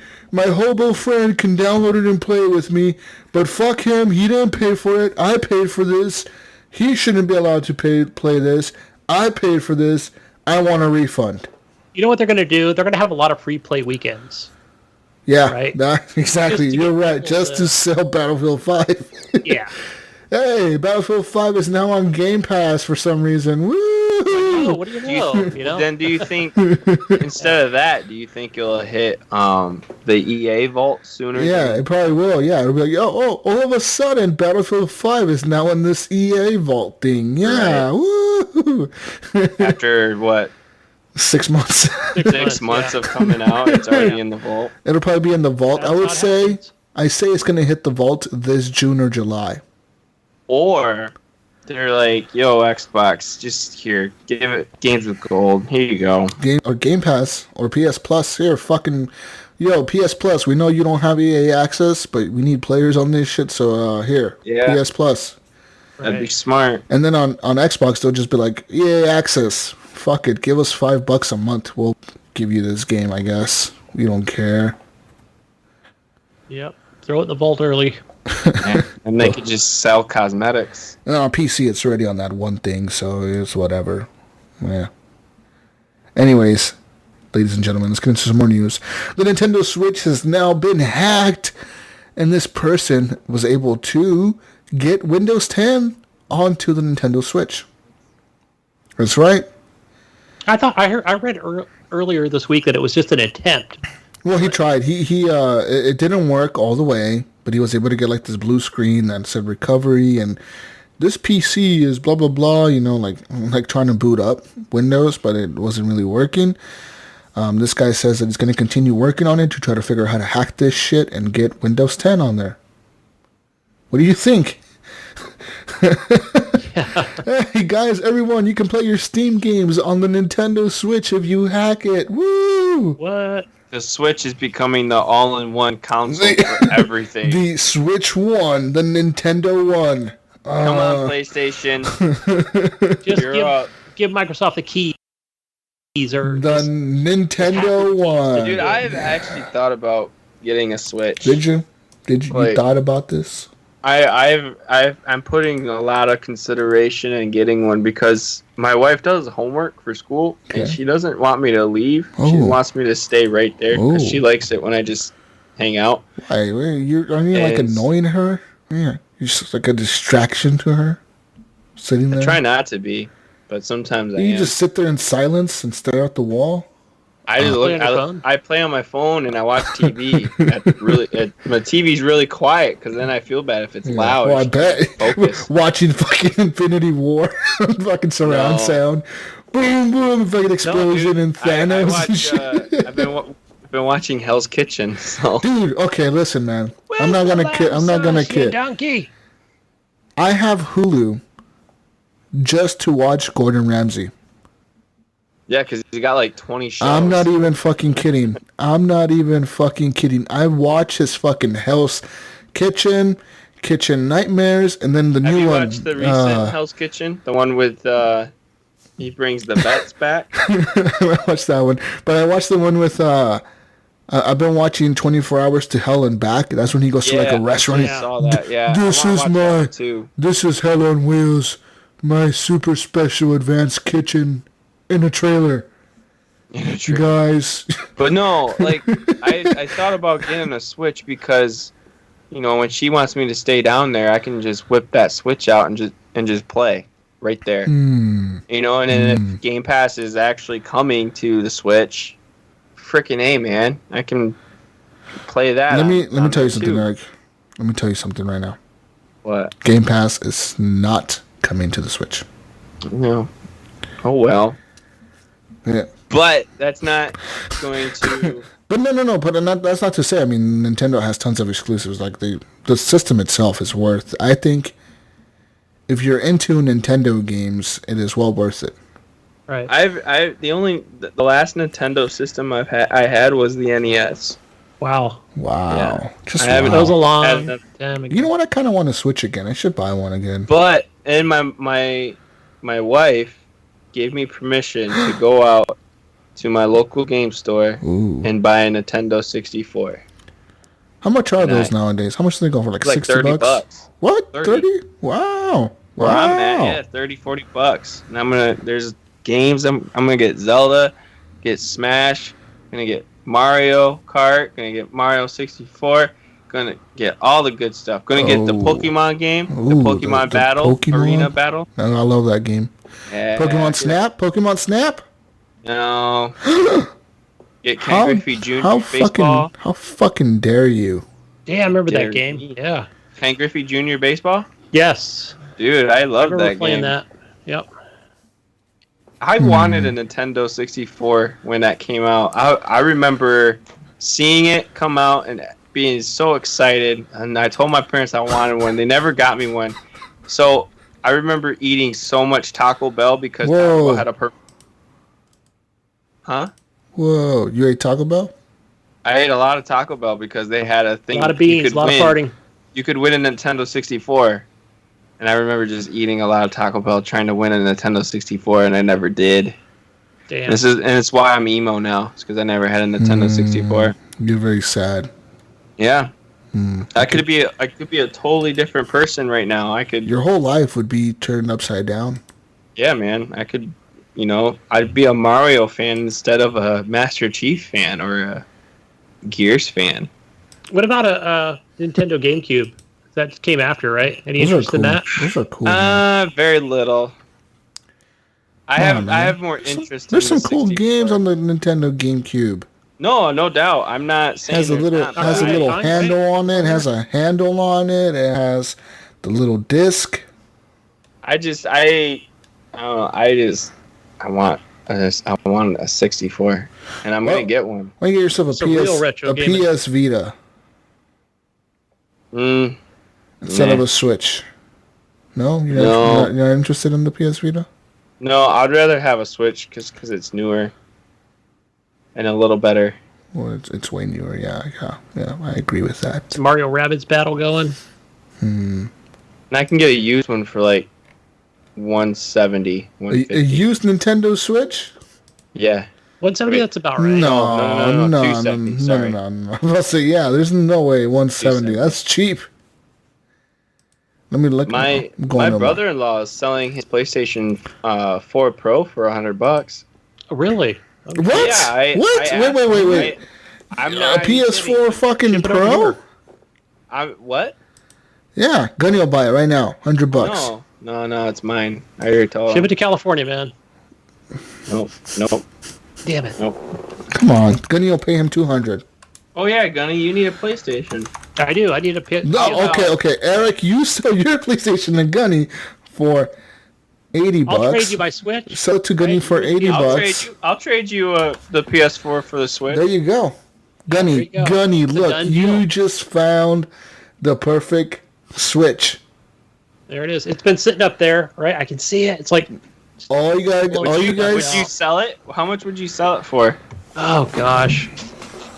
I'll give you $150. I'll tell you the 50, right? I paid $300 for it. That's okay. No. So you lost. It's lost value since. Yeah, it's about half, right? Eric, no. Eric is going too low. It retains its value. It's Nintendo, so it's got to be $200. Yeah, listen, Gunny. I'm gonna tell you right now. I'm giving you $200. I'll do $200. Gunny, I'm gonna give you some advice right now as your attorney at this point in time. I'm going to advise you to say no to that deal and tell him $250. Tell him $250. I'll do $200. $250. Tell him $250, Gunny. $200. My client will not accept that offer. I have the money now, and I will freaking. My client says pay you the money right now. He does not want you to Google pay him shit. You get a separate chat going here. $250. Little side deal. Yeah. $250. That's all my client is taking for. What do you have for games? That just boosts the value, Gunny. Mario Rabbids Battle. Damn. So at least $20. Right? Yeah, right. I've only got a couple digital titles, right? Just the indie ones. Obviously Zelda. I want to try Diablo 3 on Switch. Oh, that would be cool. I have no idea why. I don't know. It just sounds fun. Like it seems like a perfect. Skyrim's on there. Yeah, it seems like a perfect. It seems like one of those games that would be perfect to sit there while your wife does homework. Exactly. Yeah. And then I was like, I want to get Dark Souls. Just sit there. Why? I don't know. Just shoot things over and over. All right, the cheapest Switch I found used in my area is $240. So. Yeah, they retain value. Wait, no, 200. No, this guy wants one for 200. He's wanted 200. He's a fucking. I'd rather want one for 200. Yeah. Gunny's Switch than that. Anyways, guys, let's get back into the news. Stop fucking doing deals on the show, damn it. We're not. We're talking about games, man. This is PS4. Okay, guys, listen. PS4 has now added remote play to the iPhone. I read this earlier. How does this work? Okay, listen. First, you go to your PS4, you turn it on, you download firmware update 6.50, and then on your iPad, you can go and download an app called PS4 Remote Play. That's what it's called. Let me see. I have it on my phone. Firmware 6.50. The fuck is this thing called? Okay. I can't even find the fucking app now. Shit. It's on iOS, huh? Okay, let me see.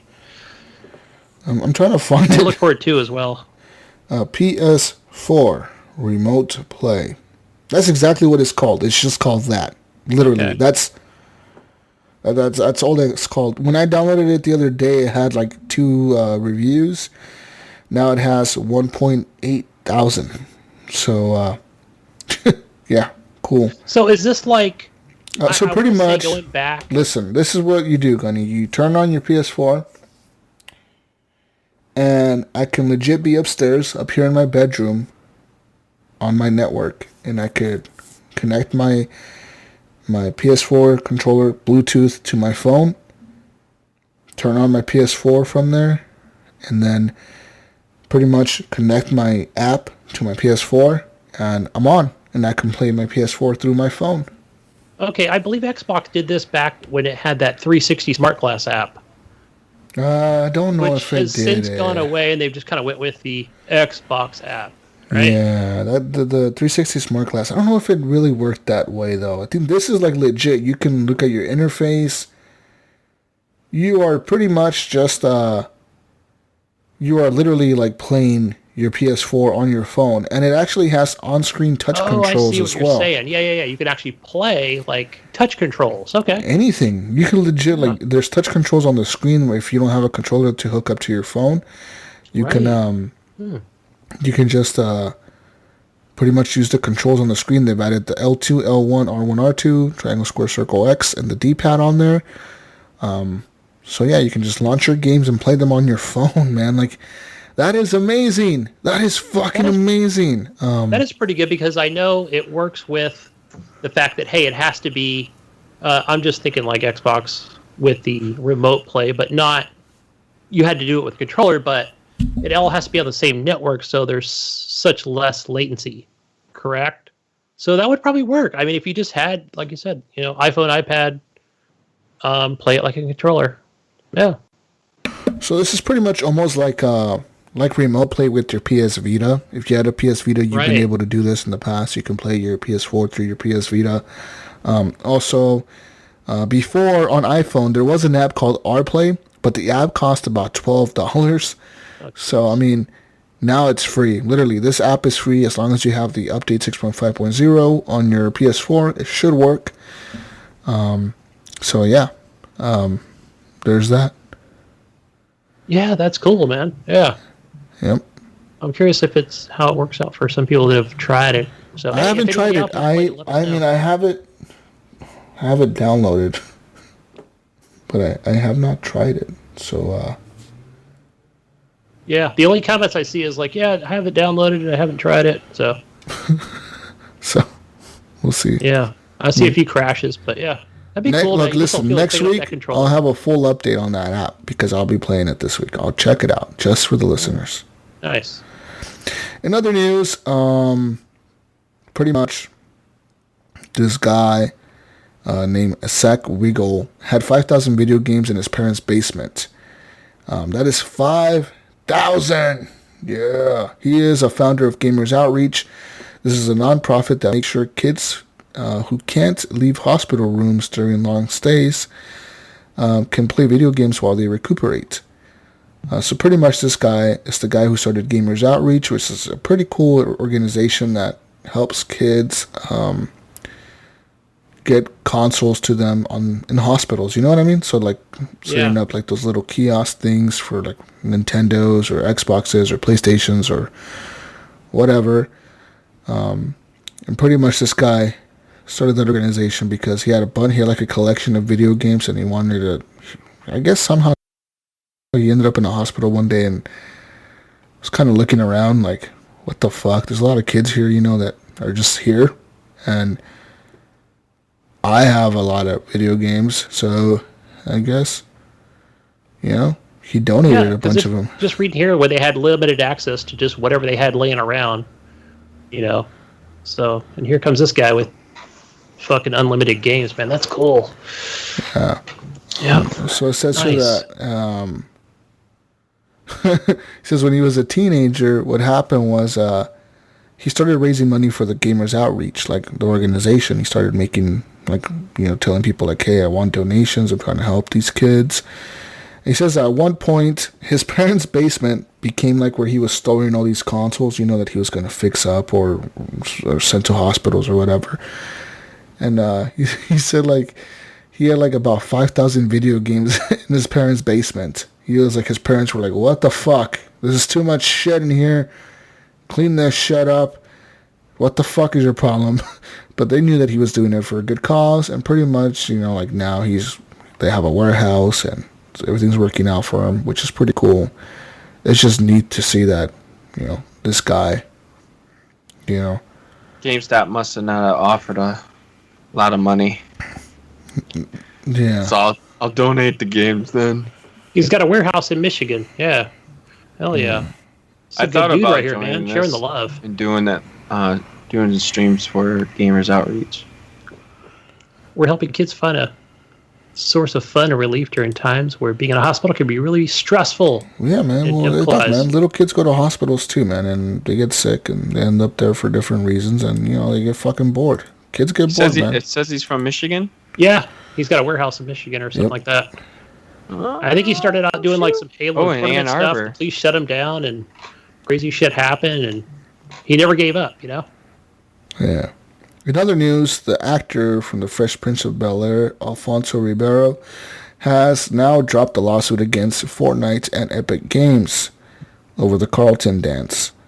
He also previously dropped the fucking lawsuit against Take-Two Interactive for NBA 2K16, having the same dance in the game.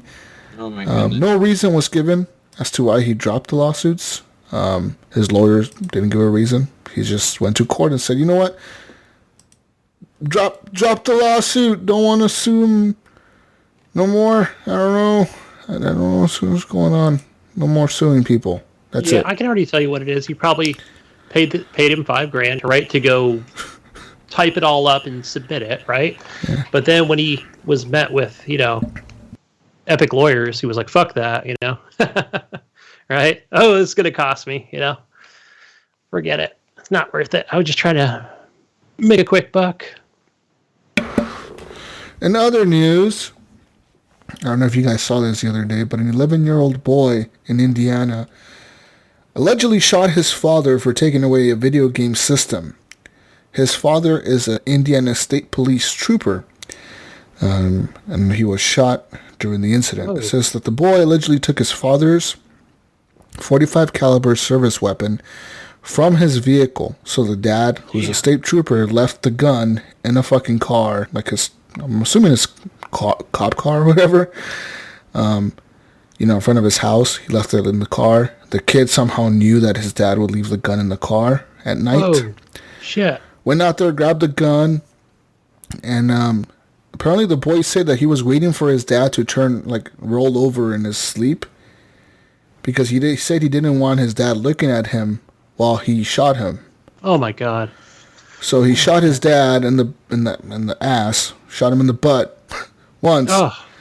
And apparently the boy ran downstairs, and his mom, heard the commotion. The dude was screaming. The dude, the guy who got shot, his dad, screamed in pain.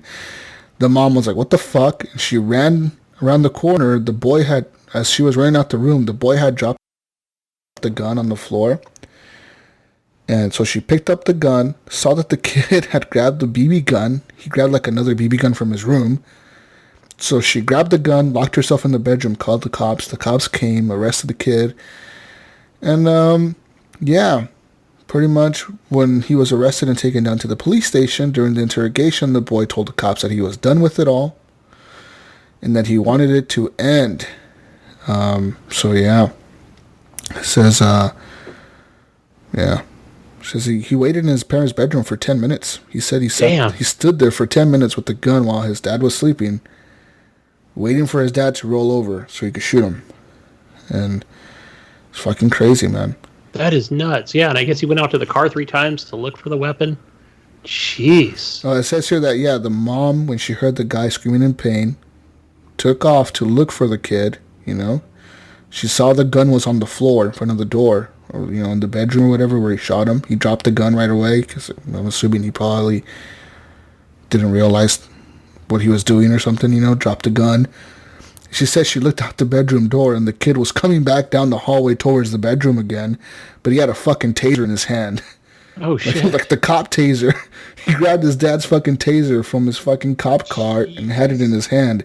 So the mom said she locked the door, got freaked out, And apparently when the police were talking to the boy during the interrogation, he also said that if he didn't get what he wanted, which was his video games systems, he said he wants his PS4 back and his Xbox One back. If he doesn't get them, there would be a part 2 to all of this. Ooh. He is now due in court on March 11th for attempted murder. Actually, he went to court March 5th and is due back in court April 10th. And he is being charged with attempted murder. Yeah. Wow. It says here in another similar incident, a man fatally stabbed his father for being told to stop playing computer games. This incident took place back in Sydney, Australia in 2016. Daniel Chapman, 22, fatally stabbed his father after an argument that began because he refused to stop playing computer games. It says here that the parents who were calling him for dinner got frustrated and his father disconnected the internet. So his dad was pissed off, come eat food. And right. The dude was too far into a game, was ignoring them, so his dad turned off the internet. I'm assuming he probably unplugged the router or something, something drastic like that. Dads get crazy sometimes. It says here that the guy who killed his dad apparently grabbed a knife and then stabbed the dad in the back, right over his right shoulder. And it says here when the police reached the scene, Damn. The man confessed to the crime and was taken into custody. He pleaded guilty to manslaughter and was sentenced to 6 years in prison. But his dad is dead. Like, he killed him. So, yeah. Wow, I don't know what to say, man. Just mentally unstable and yeah. What is? Okay. So like, I was looking at the comments on this because I saw this. I ran across this article on Facebook. Actually, I saw it through like Facebook. Like, kid shoots his dad over video games. And I was looking at the comments. I was going through the comments, and I saw lots of comments, different comments. Some of them were saying, like, it's not the video game's fault. Video games, I've played video games all my life, and I've never wanted to fucking shoot my parents or shoot anyone. Right. Some people were saying. And, of course, you had the people that were on there commenting, video games are not good. Kids shouldn't play them. Video games are bad. They're a bad influence. They're violent video games are not good. Why are kids being allowed to play Fortnite and shit like that? Personally, I don't think that it's actually the video games problem. It's not that video games is a problem. I think this could have happened even if the boy, let's say the boy was he was really into comic books, right? Let's say you're really into comic books and this is all you do is read comic books all the time and you're really into them. It's your escape. It's what you do. It's what you like to do.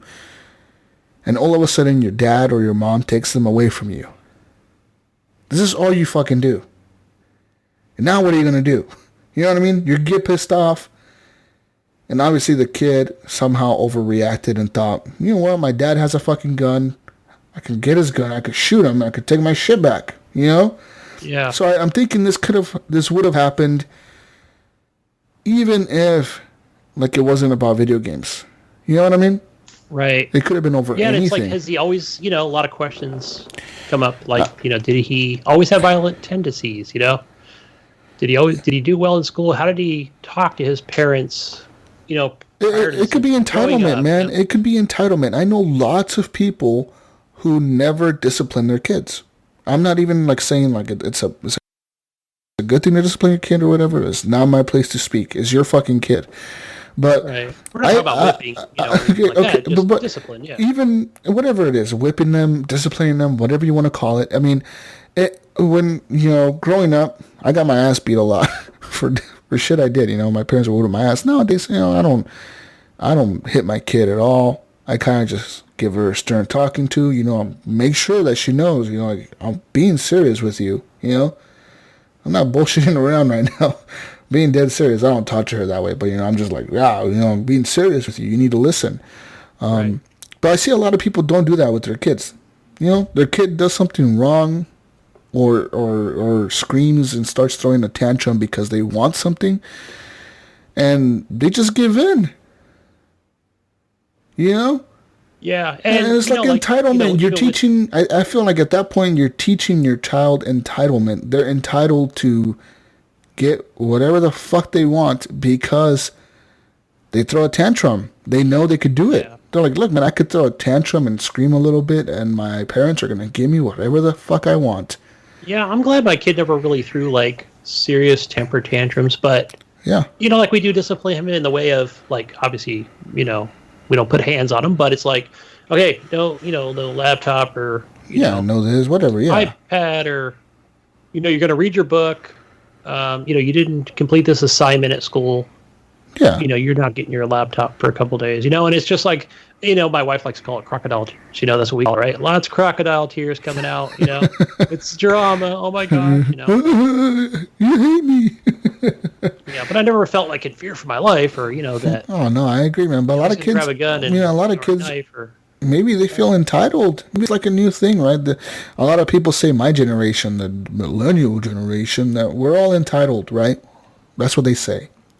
Yeah. All millennials are all the time. Millennials are entitled to things. They want things. They want to get paid $15 an hour to work at Burger King. And it's like, well, I mean, fucking, who's the product of this? People are complaining that, the millennials are the fucking entitled. Well, who the fuck raised the millennials? Your generation raised the millennials, you fucks. What the fuck are you thinking? If you're complaining about us, you're the ones that raised us. The fuck's your problem, you know? Maybe you should have fucking disciplined us a little bit more. I don't fucking know.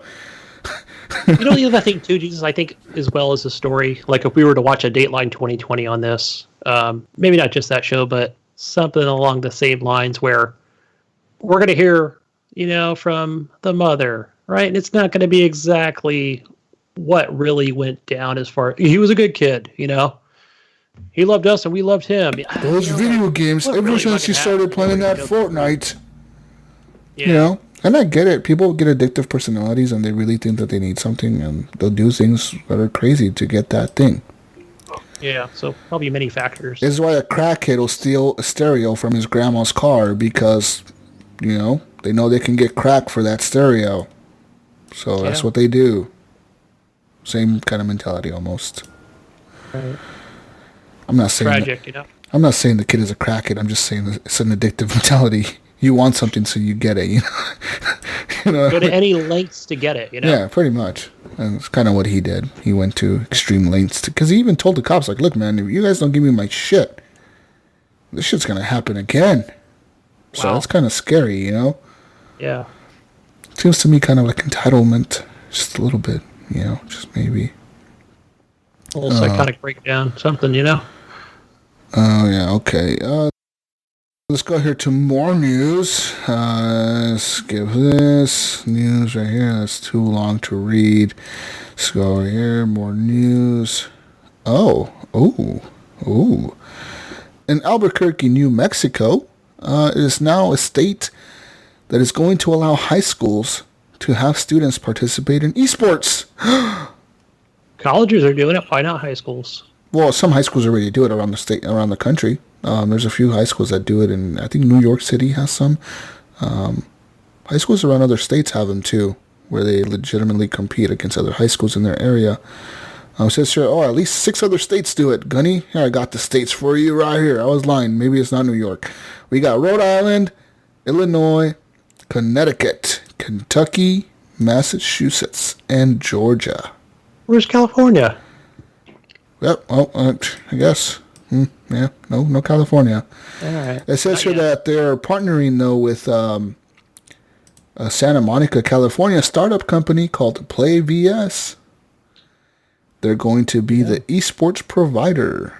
They're going to completely go to the school, and you're going to have coaches, team rosters, schedules, brackets, player stats. All that stuff will be trackable and usable and viewable on the Play VS dashboard. That's right. Nice. It says here that since 2014, when Robert Morris University in Chicago began a varsity program with esports, it has then boomed with about 50 programs and governing body of the National Association of Collegiate Sports. So, they got like a national collegiate sports thing. Sure, you got to run a racket, kind of like the NCAA. Yeah.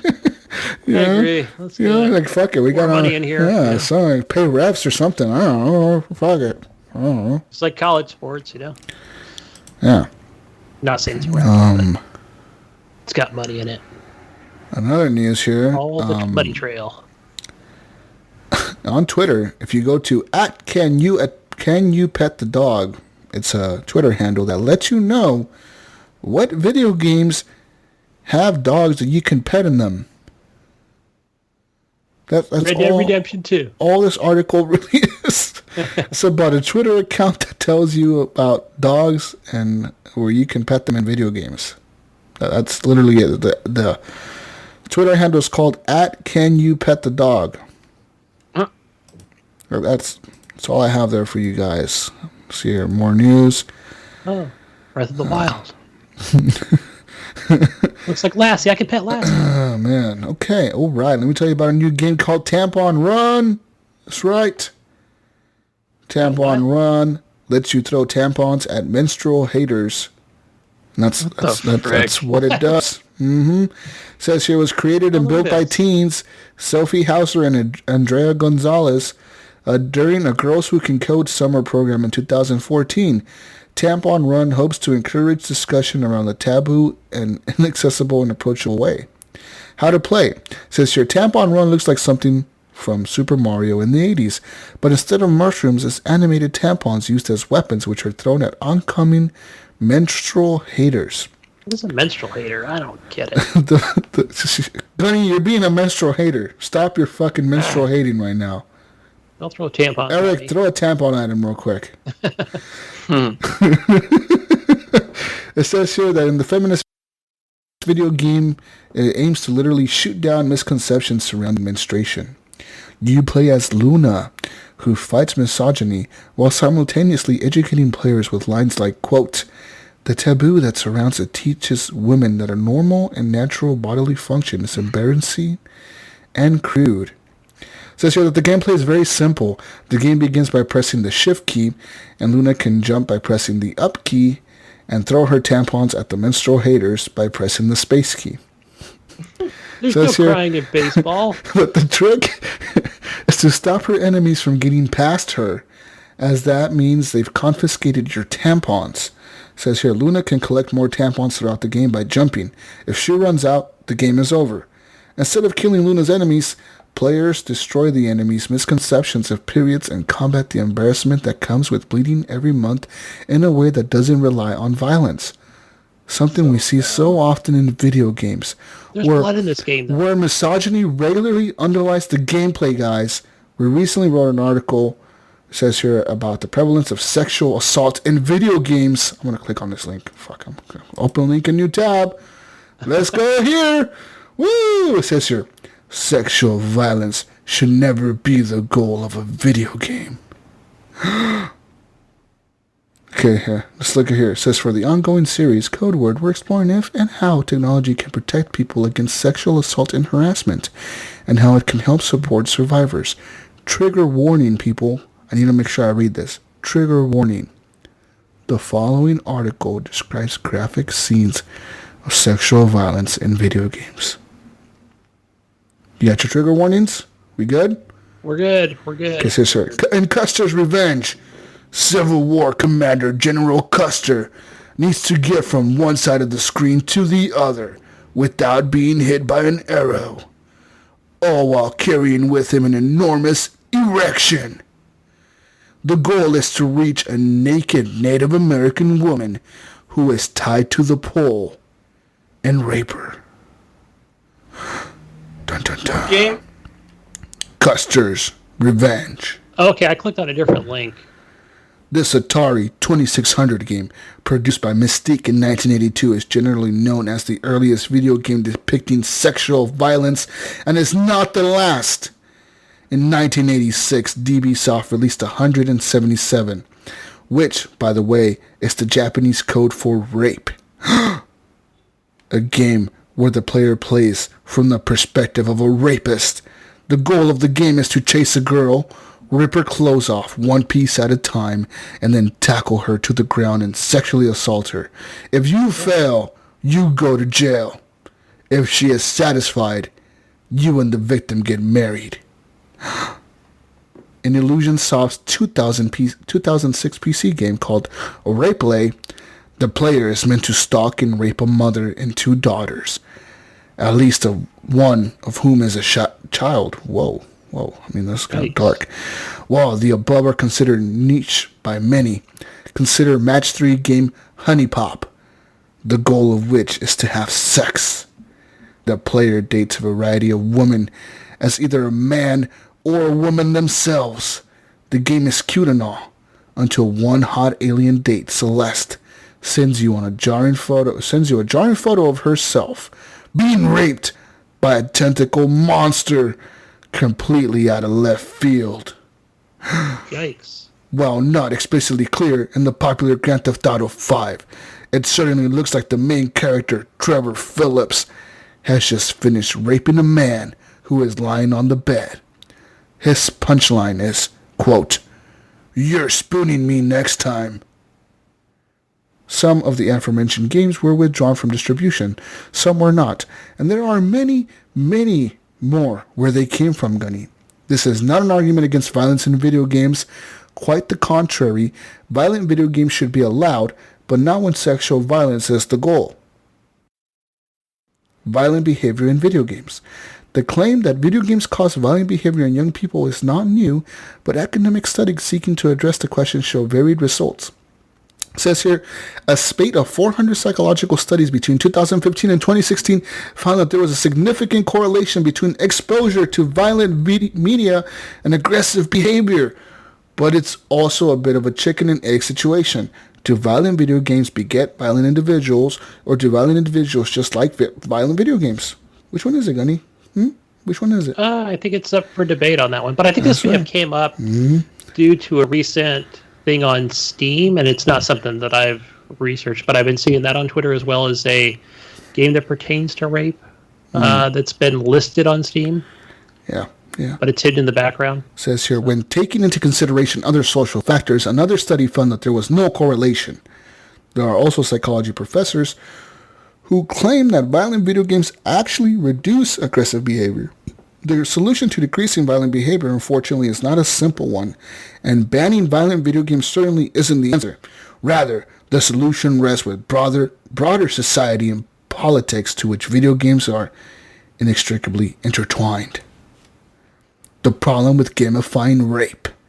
Before you think that a video game's avatar safety is virtual and has no real consequences in the real world, consider the numerous studies published on media representation. For example, in 2012, a study shows that when our brains process sexualized pictures of women, we view them as objects, not people. Psychologists flipped clothed images of men and women upside down, which viewers had difficulty recognizing. When sexualized photos of women were flipped upside down, the viewer had no problem cognitively recognizing the object. It shouldn't need to be said that viewing women as objects instead of actual humans reinforces sexism, guys. Okay? Doesn't need to be said. But I just said it. But it doesn't need to be said. An object is a lot easier to assault than a sentient being. This is an issue we're facing in real life. But there are obvious examples of how it plays out in gaming culture too, Eric. Just last year, raunchy comedy adventure House Party, which sees the players trying to steal women from a house party away from their boyfriends, was pulled from Steam, Eric. Just last year, Eric. You believe that? Cannot believe the it. world's largest gaming distribution platform after people complained it depicted rape. One mission allegedly instructed the player to sneak alcohol past a woman's boyfriend in order to get her drunk. Okay? You hear that, motherfuckers? You hear that? I hear it. How dare she? Many a gamer were pissed at its removal. A designer of the game responded in a blog post that Steam was, quote, responding to an alarming societal perception of sex and nudity as something evil, even more so than murder, genocide, torture, and gore, which is widely accepted and prevalent in most other video games that are offered up on Steam and many other gaming platforms. I don't agree with Steam's decision, but I respect it. Of course, this also brings up an issue of unfair censorship. That's what he said. That's what the dev said of this game. It says here the blog post has since been removed and House Party is back on the platform. Steam has also recently relaxed the rules regarding sexual content and says all controversial sexual content is permitted as long as it's legal. So yeah. I mean, this article goes on forever. Holy shit, this article goes on for like 3 days. Jeez, that's a slippery slope, I'm sure. I don't know how Steam is regulated in other countries, versus the U.S. is more lax. I mean, I don't really know how to respond. I don't. I can say this. I can say. You speak, Gunny. I'll get in trouble. Just one thing that came to mind. You just got to be able to turn that shit off. Like I just don't. How do I say this? Like, I'm playing Resident Evil, and I'm shooting zombies. Well, I don't know, like I'm playing a video game and I'm shooting things and I'm stabbing things and throwing fucking grenades at enemies, whether they even be human in Exodus, and I made that decision to, kill everyone with a knife instead of, knocking them out. And I just got to be able to turn that stuff off, right? When I go out and I'm with a group of people, or, and there's women there, there's very young women, older women, whatever. I got to just, turn that shit off, and I'm somewhere else now. I got to be respectful and, just talking to, I don't know, normal manner. Like, I just got to be able to separate those two, right? Right. I don't know if I said that correctly or not, but. Eric, right. You know where I'm getting at, right? Right. Sure. Uh-huh. Yes. Is that what we're supposed to say? I don't know. I mean, right. One thing that I gotta say is personally, I think that these people have a point. I mean, I guess it's true, I guess menstruation is looked at kind of weird in some places, not all places. I mean, in America, certainly I don't think that. No, we have women smearing their blood all over their face. That's what we do here in America. I don't think that, like, it's kind of just weird to me that it has to be brought to video games. I guess it's another medium to inform people, but it's kind of weird. But there's video games for everything nowadays. I mean, I drove a fucking truck the other day. I drove a truck in a simulator. So I guess. But I mean, you know what I mean? But I mean, it's just, to me, it's I just don't want stuff like this, like social points or whatever, or like agendas to go into video games. I want my video games to just be a fucking escape from life, man. I don't want life's problems in video games. Yeah, I guess when I don't want that. You know what I mean? It's just. I see it now. I'm sure we all see it, Jesus. Like, when I'm playing Exodus, Anthem, Battlefield, all these big names in games, and you're seeing, and now you're seeing, you're seeing women, you're seeing black women and Asian men, and just this whole gamut of just, things, and it's fine. I'm perfectly fine with all that stuff, because now we're in an age where, you need a lot of equality and stuff like that, and it's perfectly fine. I don't know, like, the fact that they're fighting this whole game on Steam, and anytime any of this stuff comes up, and I really don't know what to say about stuff like that. I don't want to play a game like that, but, whether they should be allowed to do it or, Sure, why it's just going to cause more problems, but I'm just so glad I don't have to make that decision, Yeah. So. Yeah. But there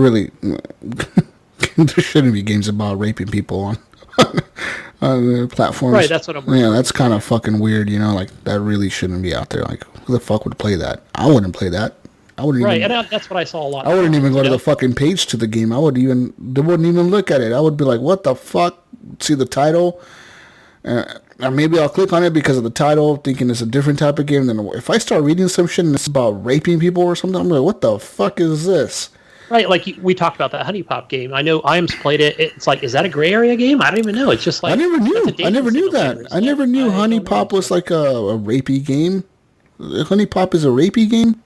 No, I mean, you kind of read part of that article, and I heard it as well before. Yeah, but I never knew that. I thought it was more whoever can have. I never at any point playing like Grand Theft Auto 5 was I thinking this is a rapey game. Like, well, yeah, it's like a. Yeah. I never thought that. I don't know about you. I don't know if you, Eric, ever, I know you probably played GTA 5. I don't know if you thought that game was a rapey game. I don't think it was. Never even crossed my mind. To me, it's like an action movie it's like a movie I'm watching, kind of like, it's like a movie. Like I'm watching a movie almost. You know what I mean? Just kind of playing the things out that are supposed to be played out. Right. I guess the only thing we could say about that, like, your GTA 4 and 5, just those two, for example, you pay a prostitute to get in your car and to do a thing, and, I don't let my kid play that game, right? It's like, I don't want him, drinking alcohol and smoking and, and just any other. Good. It's not a fucking kid game. It's not. So I don't want him playing that at all. Even like he's going to be 13 next month. I'm like, still don't want him playing that game. Keep playing the Roblox, kiddo. He loves the Roblox. I'm like, you just love that game. Yeah, keep playing the Minecrafts and shit. It's there cool. You go. Yeah. Glad he likes those games more. I agree, man. Like it's a crazy. Like this week, I don't know if I want to talk about this kind of because something that happened in the group this week. Actually, I posted a video. And in this video, it's a video that College Humor, it's like a website, they make like spoof skit videos and shit. They made a video back in 2013, 2014. It was about this guy playing Call of Duty Modern Warfare 2 or 3. But like it shows them like coming back into the kitchen of his house, and he has like a fucking like a medal pinned to like his t-shirt. And then he comes back, right, and he's, like, wearing his headset and shit, and his kids are like, oh, my God, Dad is back, they're all hugging him and shit. And like, the dude is kind of like, oh, like, it was tough out there.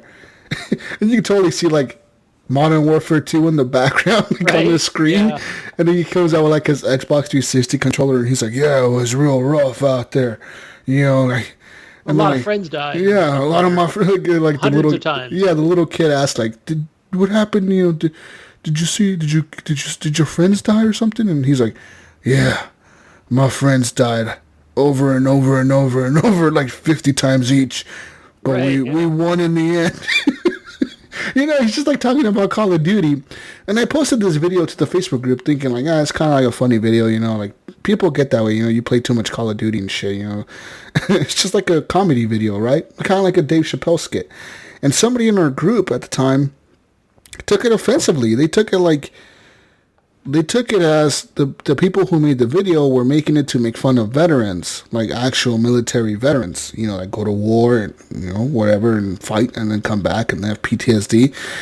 And it's like, I could get it if you're looking at it from that perspective only, but look at it from the perspective of comedy, man. Like, it's a comedic video. It's not made to like make fun of veterans. It's made as a comedy video, you know what I mean? And like that's the way comedy is these days, where you could say a joke, but it's only if people think the way they take it is the only reason it's going to be funny, you know what I mean? Like Dave Chappelle, all these people can make jokes, even Kevin Hart, all these fucking comedians out there, they can make jokes, man, but if someone takes it the wrong way, then all of a sudden it's not a joke anymore. It becomes offensive.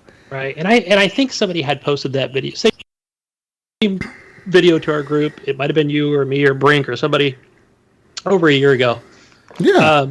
But like now that you put it on there recently, and I saw the comments and I read everybody's comments on there, including the person who had said this is offensive or whatever. I could be wrong, but I think he could have said that it could have been like maybe offensive to those with PTSD. Yeah, that's what he said. And I looked at that and I thought, I never really thought of it that way. Yeah, I legitimately looked at it like a comedy video. Well, yeah, me too. You know what I mean? Like, I thought it was funny. I was fucking laughing. I was like laughing at that thing. I was like, this is fucking hilarious. Like I thought it was funny. Obviously, to some people it may not be, but I guess. And the dude decided to leave our group because I told him, look, man, I'm not going to remove it just because you think that this is making fun of something. You're looking at it the wrong way. You should be looking at it this way, like a comedy. And they didn't want to look at it that way. They wanted to look at it their own way. Yeah. And it's fine. I told him. You refer to the guy was like having this like... I see what he's saying. Like he was having a PTSD moment when he kind of had the breakdown, right, on the kitchen table. I guess. I don't know. He was just making fun of how many people died in this fucking game, and it's a fucking video game, so of course people are going to die 50 times over and over and over again, Right. And it was just like the wife was doing the maniacal laugh thing, which was kind of... I got a good laugh. And then he leaves again to play more Call of Duty because his friends are calling him back on the headset. He's like, I got to go back. Yeah. And he leaves. Yeah. Yeah. I don't know what it is, man. I don't know. These days, People get offended over everything, and yeah, I think it's kind of weird. Was trying to figure out the correlation between that and the PTSD because that's what he mentioned. I don't see it. It was like, okay, I guess I would have never considered that. Was showing like the person showing signs of PTSD? Maybe that's what his connection was with the video, and I never looked at. I didn't see it that way until he mentioned it. Like, is that what PTSD is? Is that right? I don't know. So, yeah. When it relates to horror and things like that. The dude decided to leave the group. Whatever. It is what it is. I told him, like, look, man, you're entitled to your opinion, but that is what it is. It's an opinion, and I have my opinion, and I think it's this, and you think it's that. Who was right? Maybe we're both wrong. Maybe we're both right. It was our opinions. You know what I mean? And he left? Yeah, and he left. Whatever. Big deal. I'm not going to sit here and remove a joke because somebody didn't find it funny. Like you, Eric, all the time, offending me. I'm leaving. Go. I'm offended. Go. Fucking bye. Hang up. Okay. Tired of your shit. Get out. Good, he left. Oh, finally we got rid of the dead weight around here. Oh man. No. Yeah. Got rid of that dead weight. Anyways, yeah, but I'm just saying,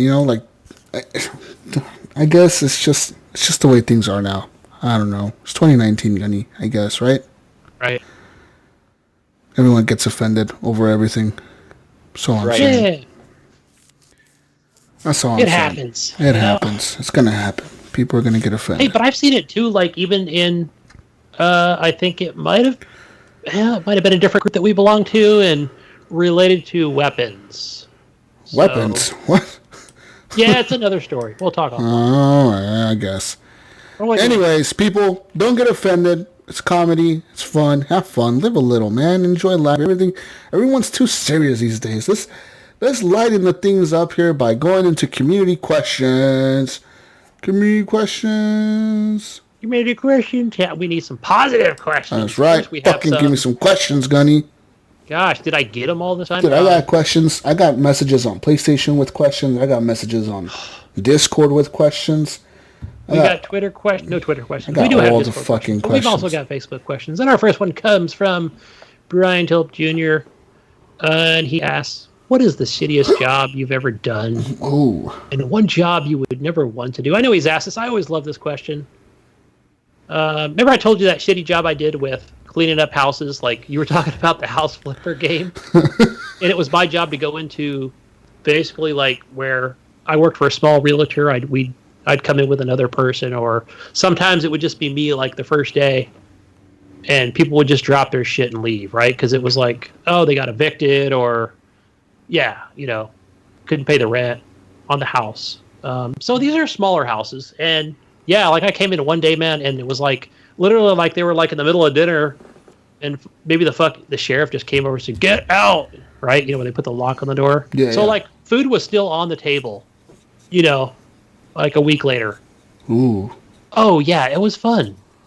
It was fun. I'll just never forget it. Like basically bowls full of like hard fucking chili with flies on them, and like just, like get the bandana out, right? And open some windows, and oh gosh, it was awful. The shittiest job I've ever had, man. Let's think. I'm thinking. What's the shittiest job you've ever had, Eric? I cut concrete for a living. Ooh.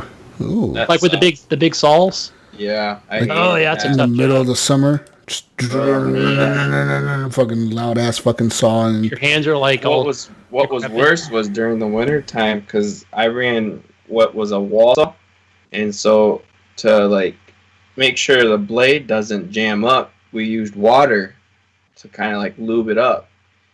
Well, I always was soaking wet, even in the dead of winter. Oh, so God. I was like always wet and cold and freezing. Ugh. Freaking horrible job. I think you guys didn't use silicone or whatever it's called? No. Oh, my God. I think the best job, though, I've ever had is I worked at a hotel. I worked third shift, and my boss let me bring my Xbox and TV in, and that was awesome.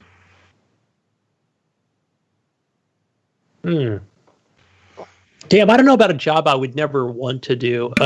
There's probably several. Yeah. You know what? Since I'm a driver, delivering wine and spirits to restaurants and, fine restaurants, bars and bowling alleys and things like that. It's always good to do, but I don't want to be the garbage guy. What do you mean the garbage guy? Basically, like for example, like when I pull into Whole Foods, like in the morning, right? And I see him pull in like the garbage truck drivers? Garbage truck guy, right? And he's like picking up the dumpster thing, and like the juices are just flowing out over the top of his truck. Well, he's in the truck. It's not like it's getting on him. I understand, but it's like I still don't want that crap all over my windshield, Yeah. Here comes a banana peel and just goo juice just dripping down. Oh, just nasty. Imagine being one of those like garbage people that have to like jump off the back of the truck and pick up those heavy ass trash cans and. Right. Like, I mean, nowadays they just have those arms, right? Yeah, most of them do. Lifting for but there is still some places, some cities that have like garbage people that like ride in the back of the truck and they jump off. Oh, I saw that, dude, and it was like 5 degrees. Oh man, I felt bad for that dude. Like, imagine like those people that have to do that, and like sometimes like people load up their trash cans like really heavy. You have to fucking lift that thing into the truck and dump it in there. That would fucking suck. Holy shit, that would suck. You know what I mean? I remember when I was a kid. I'm going back to when I was like maybe 10 or 11, and then they used to have this like they'd always carry like this empty garbage can. I guess it was I forgot what it was for, but they would, and then it had like this long metal bar that would fit over your shoulder. And they would carry that around, and I guess they would like put trash in it, to put eventually into the truck itself. So it was always like a 2-man truck. And I remember going, let me help carry that thing, I would always see them just like ride like in the back on the little bumpers. They're just hanging on to the side of the trucks. And then as the truck was going down the street, each one would jump off the truck and one would get the trash can from across the street. Then the other guy would get the trash can from our house and just dump it in. Yeah. Yes. That'd be a fun Kelly jab. But I'm sure there's many more out there. The worst job I've ever had. I don't know, man. I don't remember. I don't know what like a shitty job I've had. I don't know. Probably work in the stupid city parks. I work for the county. And we had to fucking like do a park with gravel, like the path in the park had to be redone. Like horrible. We had to like dump gravel on the fucking path, to like remake it or whatever. And that shit was the worst because like at first it wasn't too bad because we had wheelbarrows, and then they dumped like 2 tons of gravel on the parking lot in this area, so we had to shovel the thing into the wheelbarrows. And it wasn't bad at first because like the path was kind of straight, but it got really bad when the fucking path started going through like the woods, up little hills, across a creek, and then 3 miles into the park, you fucking dumping gravel, and you have to go all the way back to the fucking entrance, and a wheelbarrow, a fucking thing full of gravel all the way through the park. It fucking sucked. Wow. Yeah. Yeah. And that was in the middle of summertime. Oh yeah. Hot, sweaty, and smelly. Yeah, hot, sweaty, and then we had to wear like long sleeve fucking shirts. So that was the worst. And jeans and like these big boots and hard hats. It was fucking horrible. Yeah. Fuck that. Anyways, next question.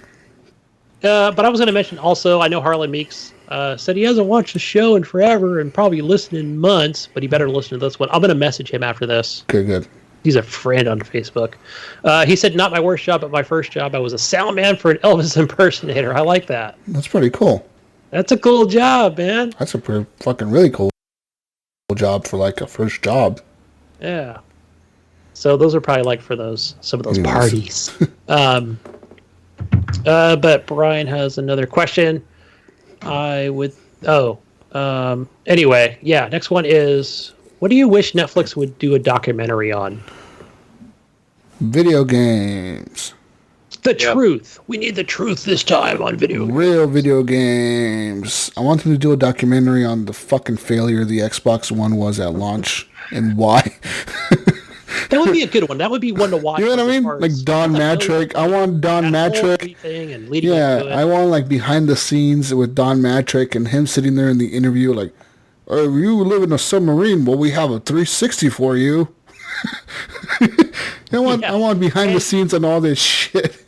And you've got those Sony execs over there, and they're just laughing at them. Just put that whole thing in there. Just pour. I want like the perspective of Sony too. I want like the people working at Sony, how like they thought up the video of like, this is how we game share. Yes. I want all this shit. I want it all in there. I want to see all the drama behind the fucking Xbox and the PS4.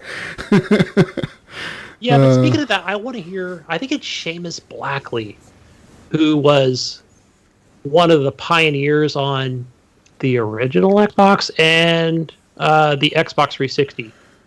And because I follow him on Twitter, and he was just, sometimes he'll just talk about things on Twitter like oh, like when we proposed this thing to Japan, and we went to EA with this X-shaped Xbox, and what they thought of it. And, and like he talked about just low points of just meeting with these executives and stuff. So that would be cool.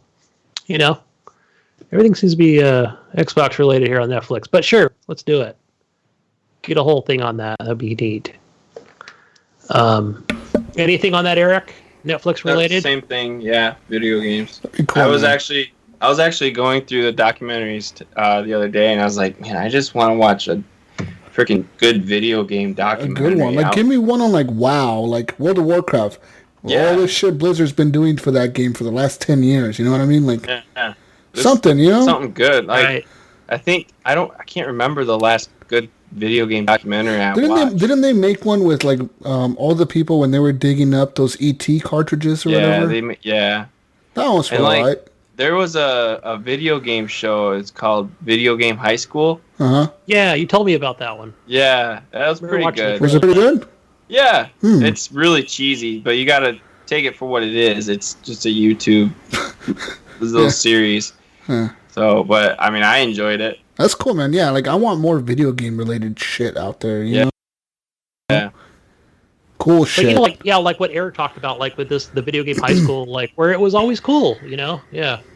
Mm-hmm. Play video games. Like these, it's a literal high school of people playing video games. That's so cool. But like that's like nowadays. Yeah. On Twitch. It's like nowadays. Woo! Yeah. Everyone playing on iPads, playing Minecraft for math. Next question. I got an answer to this next question because Brian asked if you had a March break, where would you want to go? Does he mean spring break? I think so. That's spring break, isn't it? Is that? Yeah. They call it March break in Canada. Is that what it's called there? I think ours is.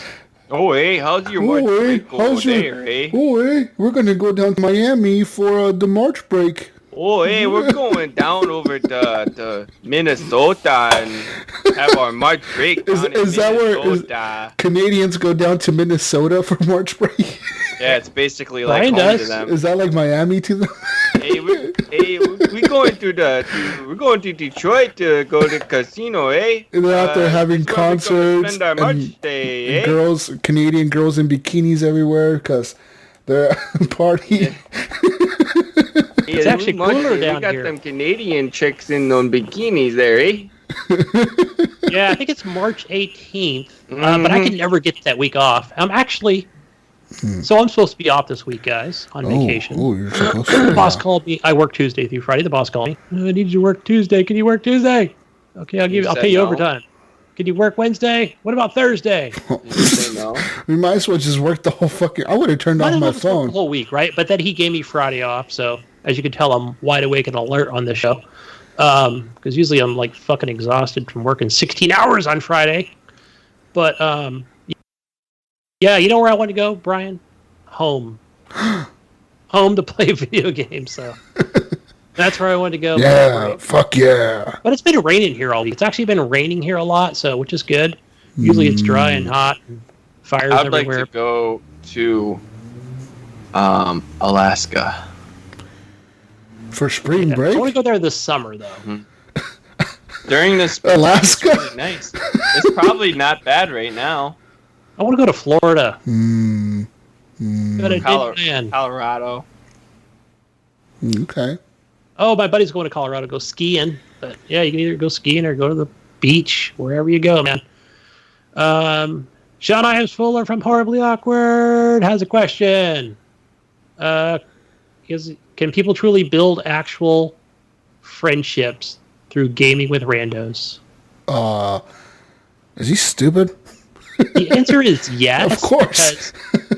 Look at us, man. Yeah, we're all fucking friends, man. Look at fucking me and him were friends because we started gaming one day randomly. The fuck does he mean? I don't get this question. Maybe I always use this example here. Maybe he doesn't think I'm his friend.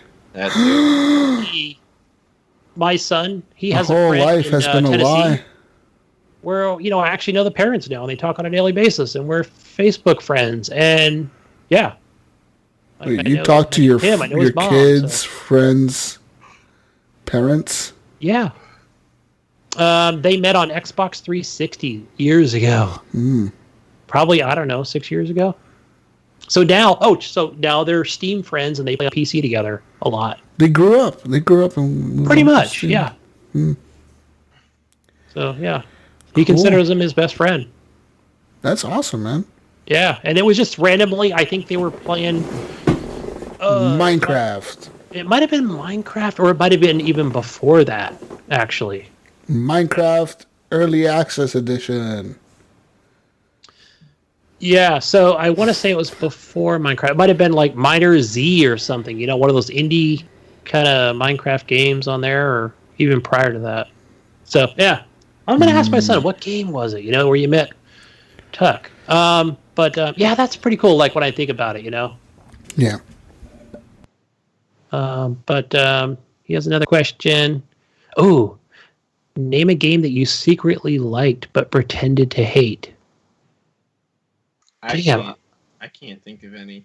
Neither do I. I read that question before. Yeah. Shit. I can't think of anything. Maybe Borderlands 2 for me. Right now I'm playing on VR. I kind of like it, but I remember you hating on that game. I fucking hated it before, but maybe like I'm different now. Maybe I've changed. Maybe I see the light now. I don't know. But no, I think you fuck really that game. Fuck that game. Did you? You know what? I'm gonna uninstall that shit tonight. Fuck that game. Yeah. Borderlands. Oh yeah, that's been long gone on mine. Oh whoa. Yeah. Whoa. Okay. All right. Well, next question. That's what we got. Oh shit! I hit something here. Hold on. Oh, Sean again. How many scopes? No scope. Oh wait, who uses auto aim here? Anybody? Nope. You're scoping in? Nope. Wow. I'm all about the auto aim. Give it to me. No. Yeah, Metro Exodus. When I'm playing when I'm also playing Division 2, autoscope. I don't know. I'm just not that big on that competitive thing. How much time will I spend in that dark zone, man? That's a question. Anyway, next question. John Jerome. Would you be okay if AAA games were completely free, but in the game was placed advertisements like Pepsi, billboards, and a multiplayer map, or drink Monster energy drinks to replenish your health? Actually, I mean, one of the company that's done that before is Rainbow Six? No, not Rainbow Six. Burnout. Burnout did it in their billboards. Yeah, they had advertisements, like legitimate advertisements in their billboards. So they had him in there. I know other companies have done the same. I think the one company that's probably like I could get away with doing something like that is like Grand Theft Auto. They could probably convince like Coca-Cola or Pepsi or somebody to be we're gonna put billboards in our game to our in our city around like Vice City or something, and we want to put like your brand on our billboard. I mean, how much do you want to pay us for that? Right. Monster would be coming. They would still charge us, and they would still fucking charge us $60 for the game. Yeah. Now here's a question for you, John. Would it be would this replace microtransactions? Yeah, would it, or would it just be another thing that they add in there? What if Apex Legends all of a sudden the characters start wearing like outfits? Right, you got Adidas brands. shoes, and maybe some like one of them is wearing Nike outfit, like a fucking Nike tracksuit, And like one's wearing a headband. All Victoria's Secret stuff, Yeah, I mean it's kind of weird. All labeled and yeah. They got the Levi jeans on and. No, thank you. No, thank you. I think EA probably does it too with sports games. Don't they do it with like FIFA and Madden? When they have like billboards in the stadiums with like actual brands, or are those fake brands? Yeah, Alan, maybe. That's Alan, let us know if when you're playing FIFA, if you look at the set, because I know in soccer, like I've watched soccer before, football, soccer, and FUT ball, and you see like the billboards and shit on the side of the field, right? Like all the time, the digital billboards they come up, Coca-Cola, this, whatever. I wonder if they're in there, or if it's just fake brands that they have in there.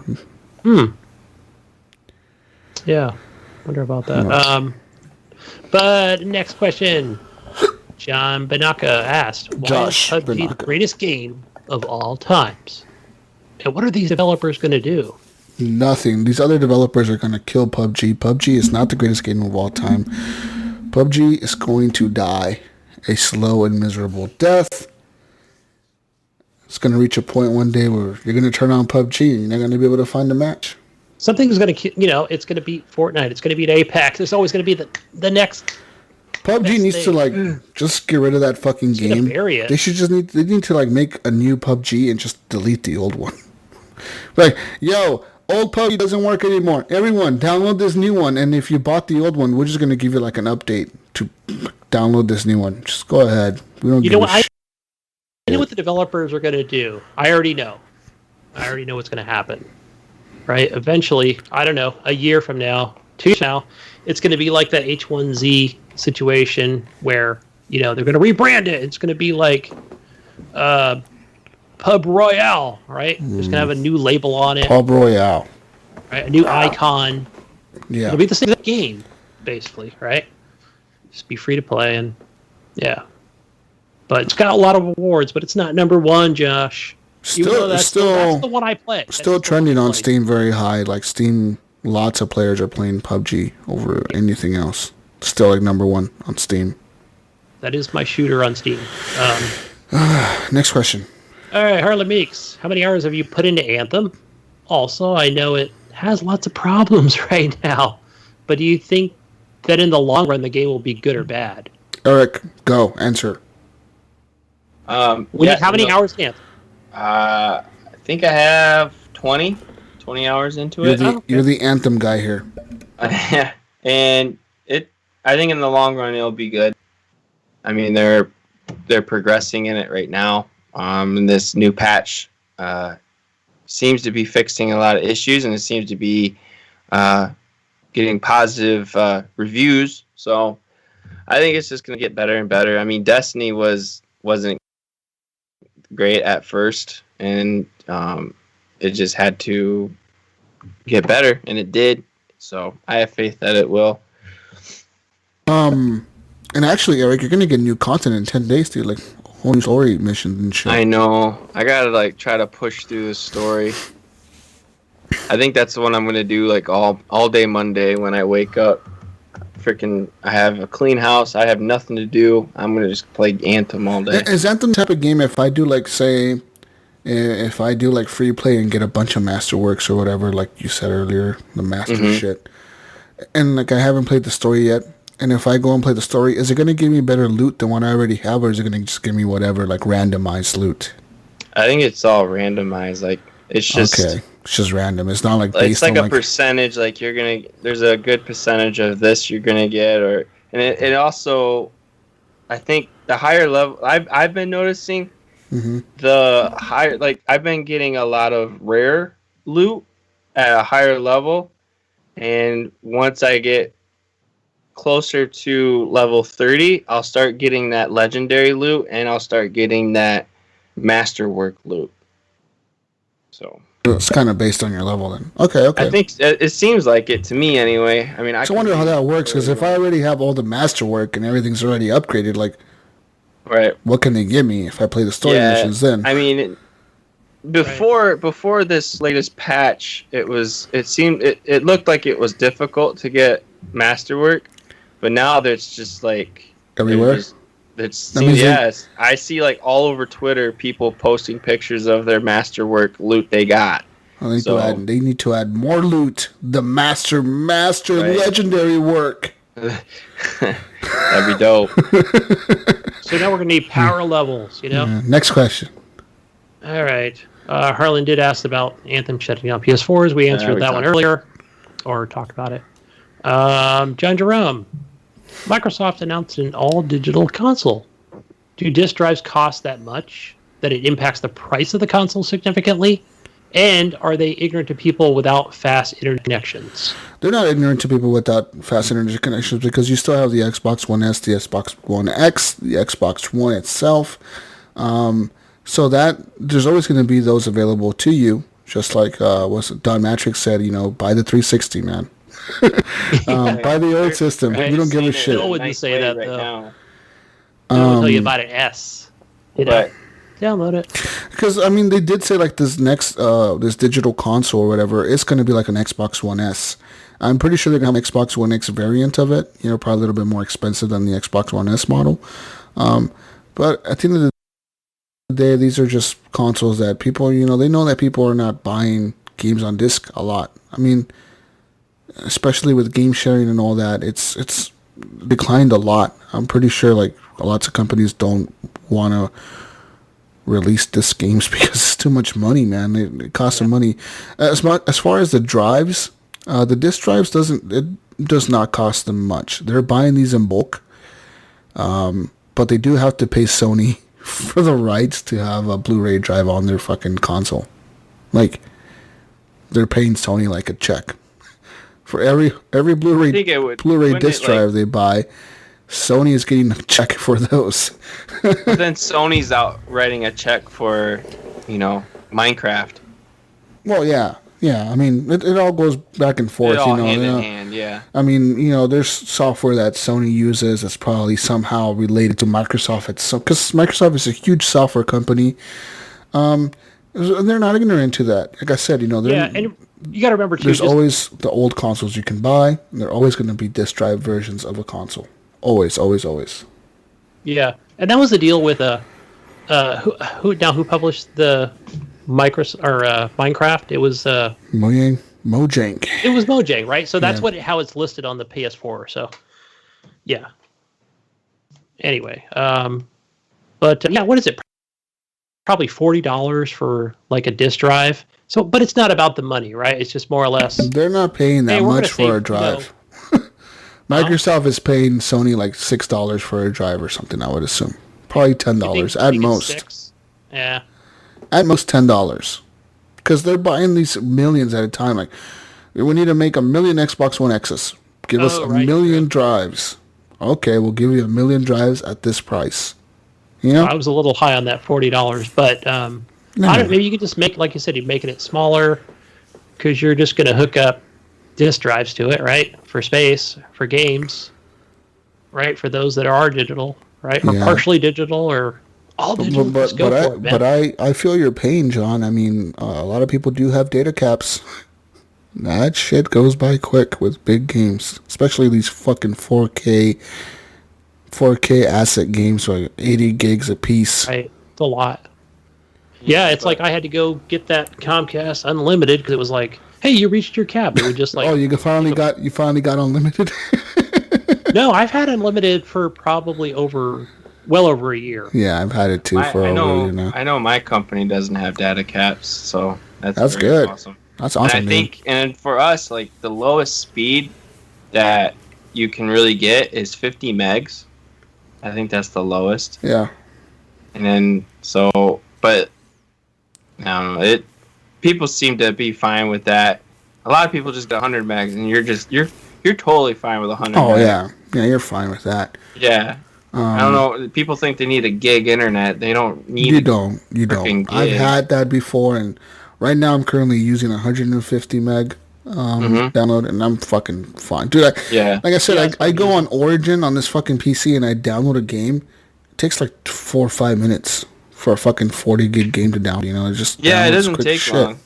But if you're, I know in Michigan, AT&T is garbage. Like, oh yeah, some people use that shit, dude. Like people are pulling about fucking crazy. The AT&T will tell the customer, be like, "Oh yeah, we can give you 20 megs.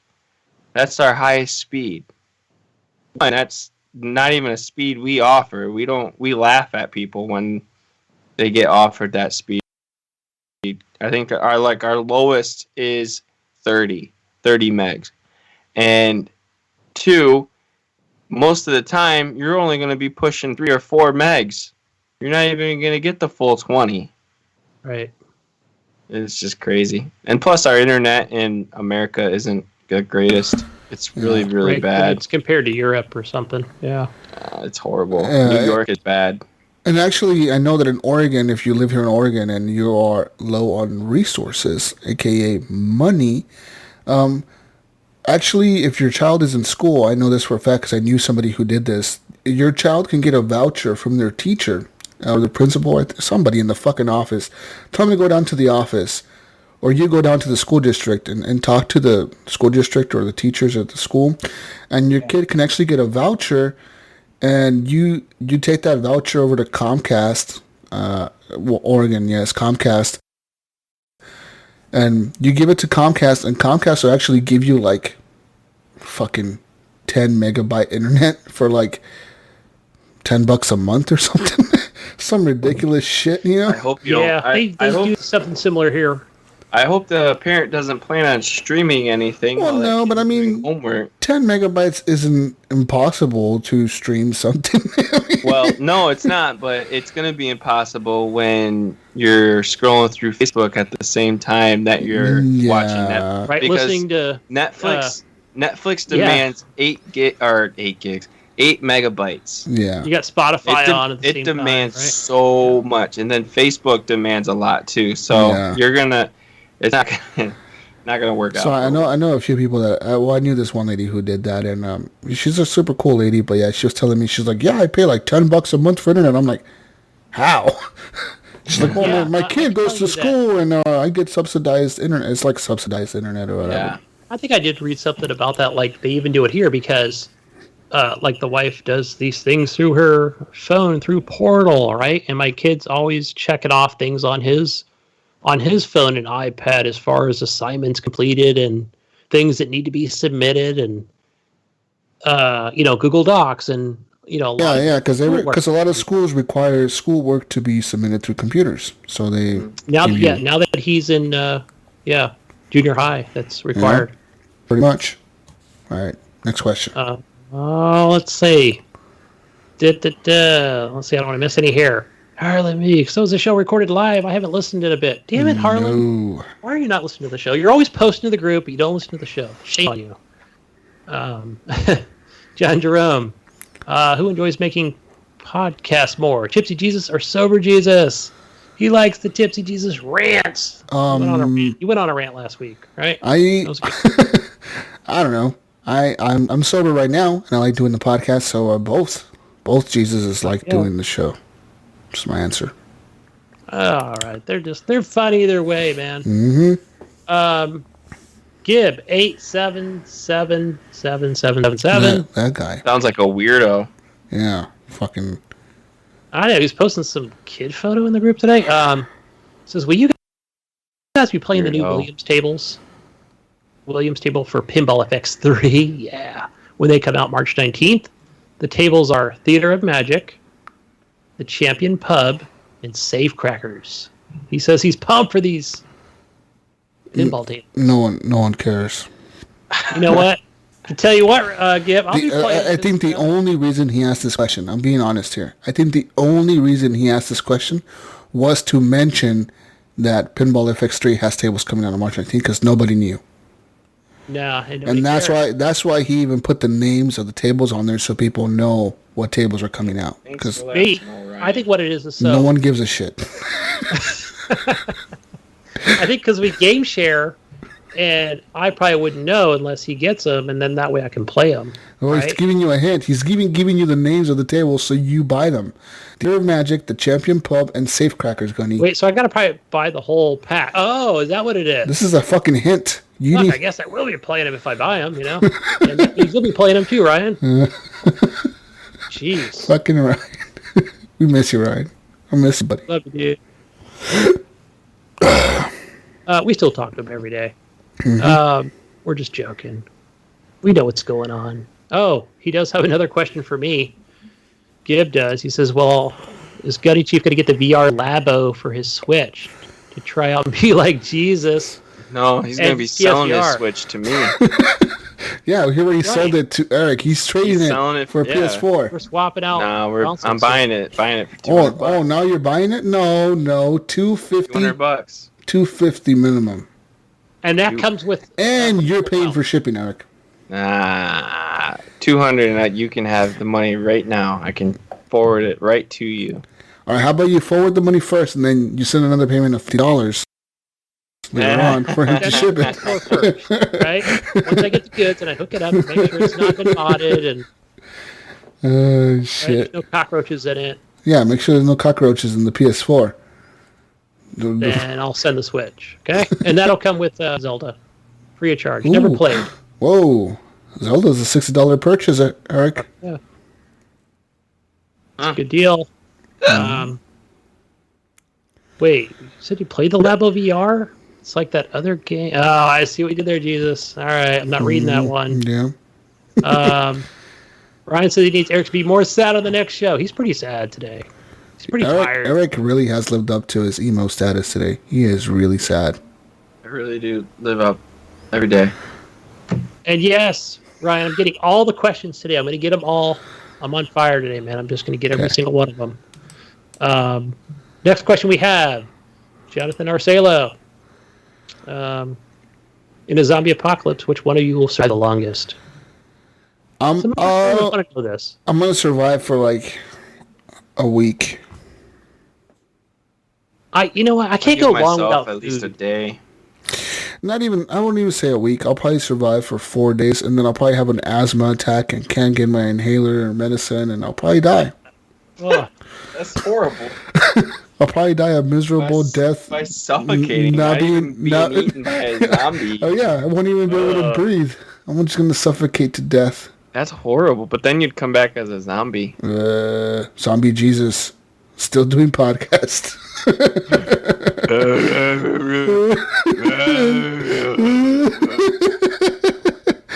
I'm being serious. In the fucking zombie apocalypse, I would probably die.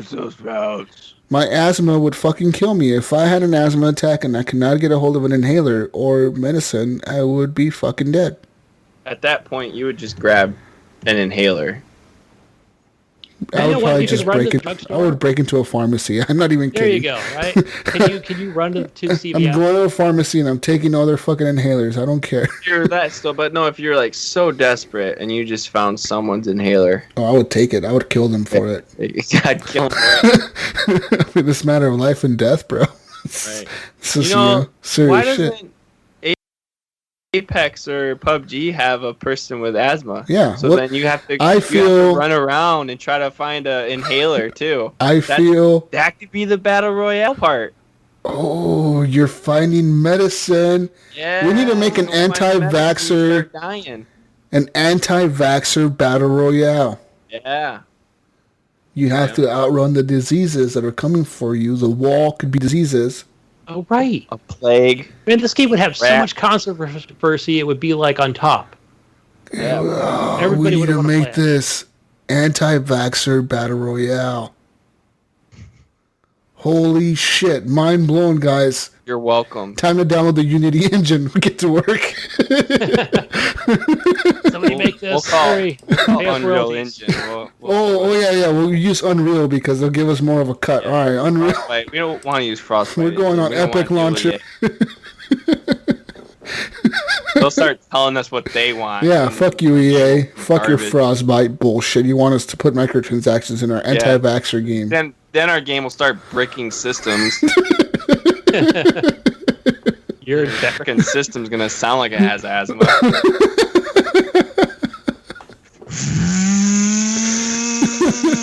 That's the system. Having an asthma attack. What's the next question, Gunny?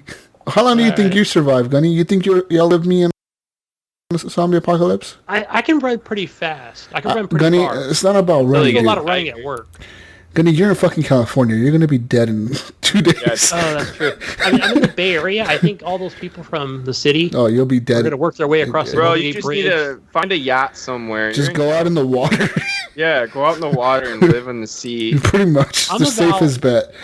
Probably 35 minutes to the ocean. Okay, see, you got a chance. You got a chance to, like, as soon as you hear the first alarms going off about crazy riots in the street, you take off with your family, go find a fucking yacht, beat up the rich guy that's gonna get on it, And take his keys, and take his yacht.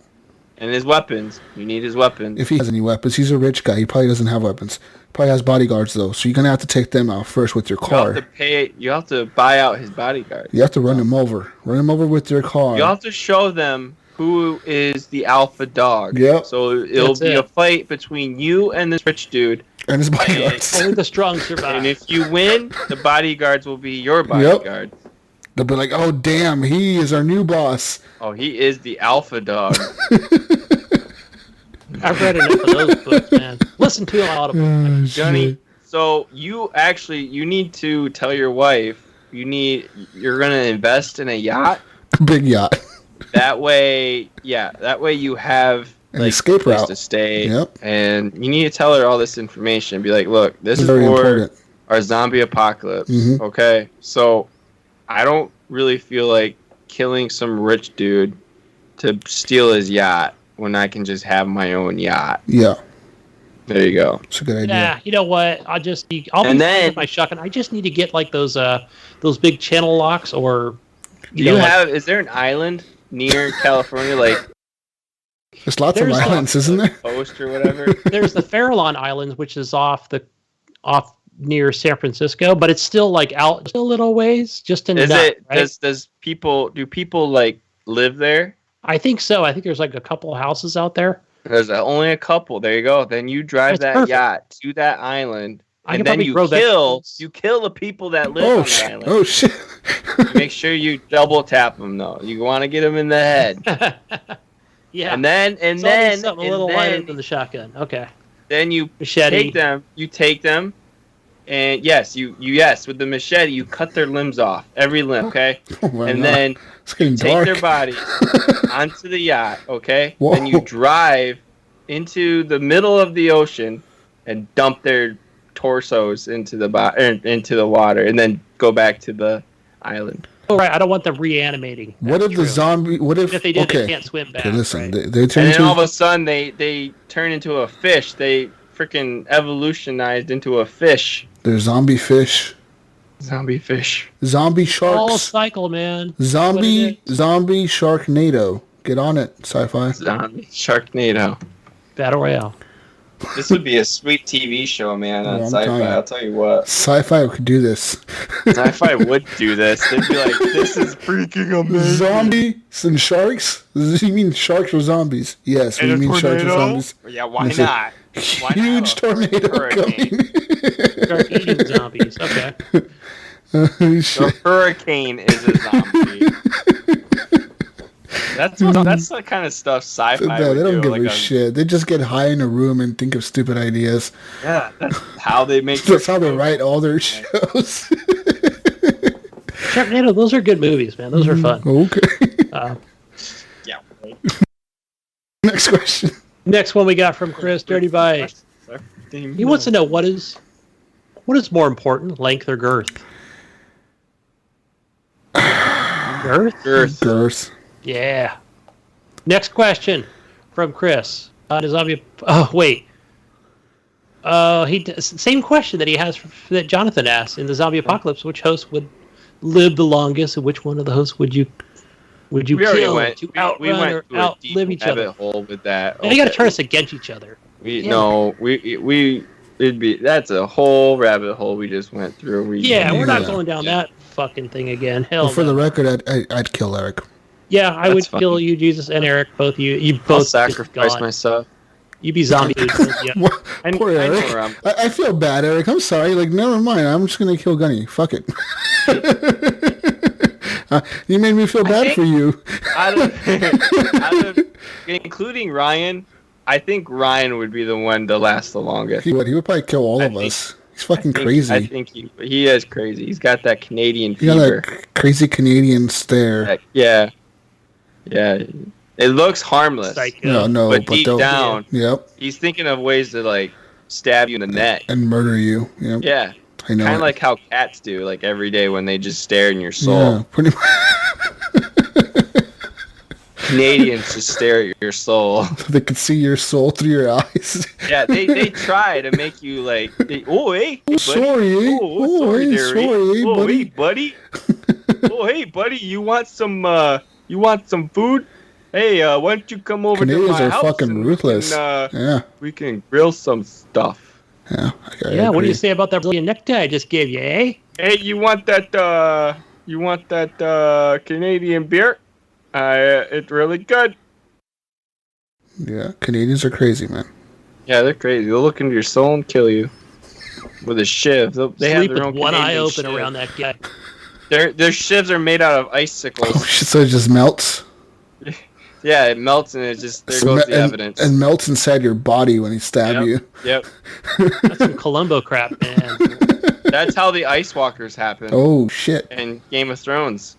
Canadians? Freaking Canadians came by and started stabbing people with icicles. With icicle shifts. Defend the wall. Oh, hey there, eh? Oh, hey.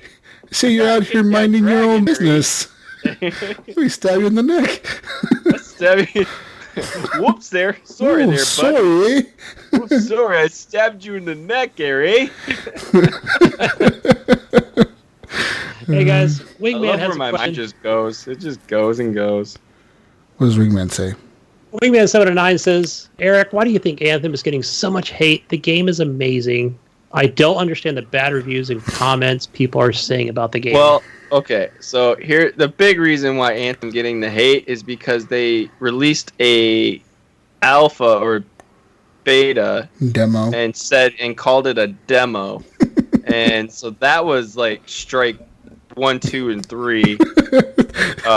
Because when you say that your game, you have a demo coming out, that basically just says, hey, here's a little piece of our finished game that's coming out soon. And it was just a disaster with that. So it should have just been called a beta.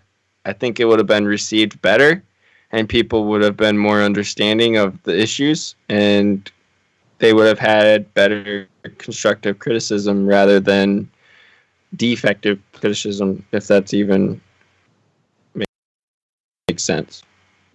Yeah. And it's EA. It's cool to hate on EA right now just because of everything that's been going down with them. I agree. They need to bring back Dead Space, though. Yeah, that'd be nice for them. Back Mass this Effect. rule's a thing. I don't even know if they are. But well, they did say BioWare did say they're not done with Mass Effect. Yeah, that's like 10 years from now, probably. Yeah, we're probably. not done with Mass Effect, guys. I hope. I don't know. Yeah. They're like crying in the like one guy is in the back of the fucking office. Not done with Titanfall. It's not going to be the same Mass Effect. No, they need to make a new one.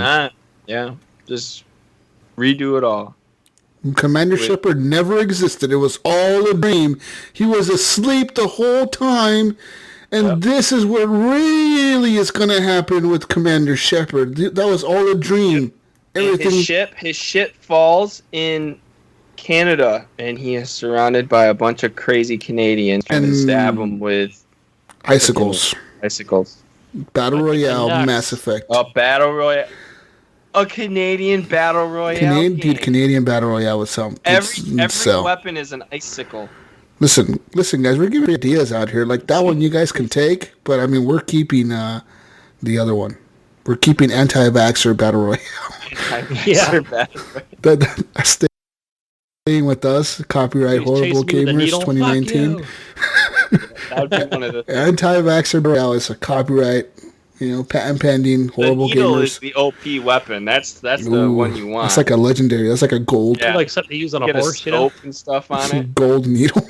You can put camo on red it. Dot. Yeah, we're gonna sell skins. We're gonna sell skins. So many cool skins you can put on this needle. Just got that, bitch. The cosmetics is just out of this world. We're gonna put skins on the pill bottles. Skins on all the vaccines. a Mario license. We're gonna get the Marvel license, and we're gonna kind of put some Marvel skins on there. We'll work on crossplay patch. Will be coming soon after launch. Yeah. We're all gonna work together here. We're gonna have PlayStation on board. We're gonna have Xbox on board. So we're gonna have like a Crash Bandicoot skin. We're gonna have a Halo skin. Have a Halo skin, Gear skin. You're all getting exclusive shit. We're working on this now. Exclusive stuff. Yep.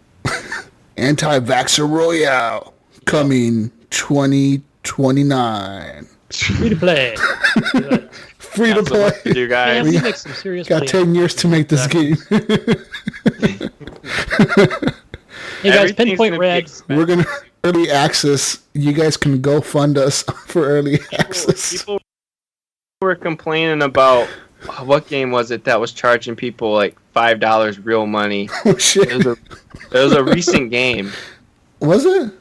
Yeah, I'm trying to think. And it was like early access or some shit. No, like they were actually charged. Oh, I think it was. Fallout. Yeah, that one. It was Fallout. Yeah, it was Fallout 76.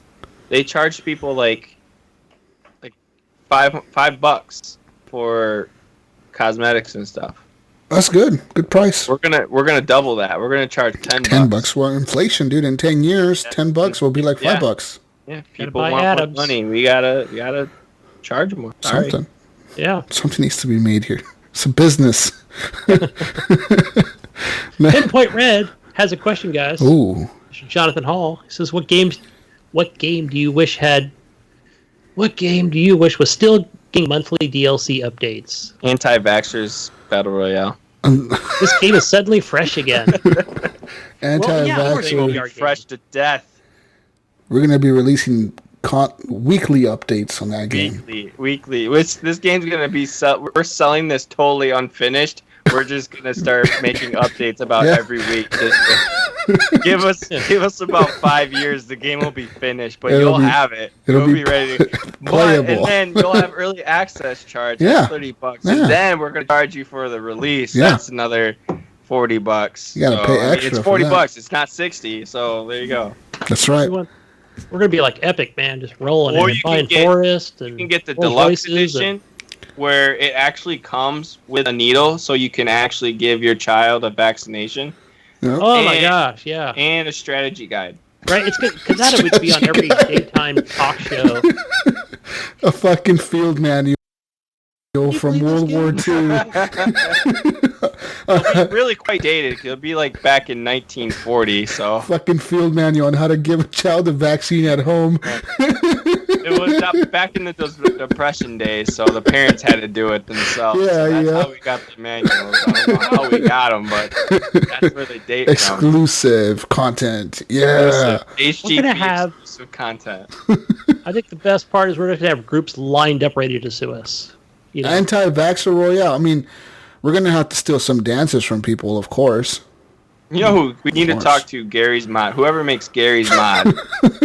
This game would be done in like a month if we actually talk to that person who does Gary's Mod, because that would be amazing. And then you can use that engine. Talk to Achievement Hunter, and they can play that game and talk about how crappy it is.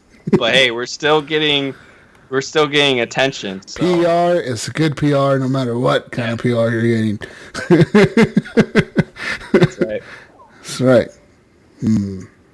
Anyway, what was the question again? Anti-vaxxers. Yeah, what game do you still wish got monthly DLC updates? And suddenly the game is fresh again. Every month. Why not?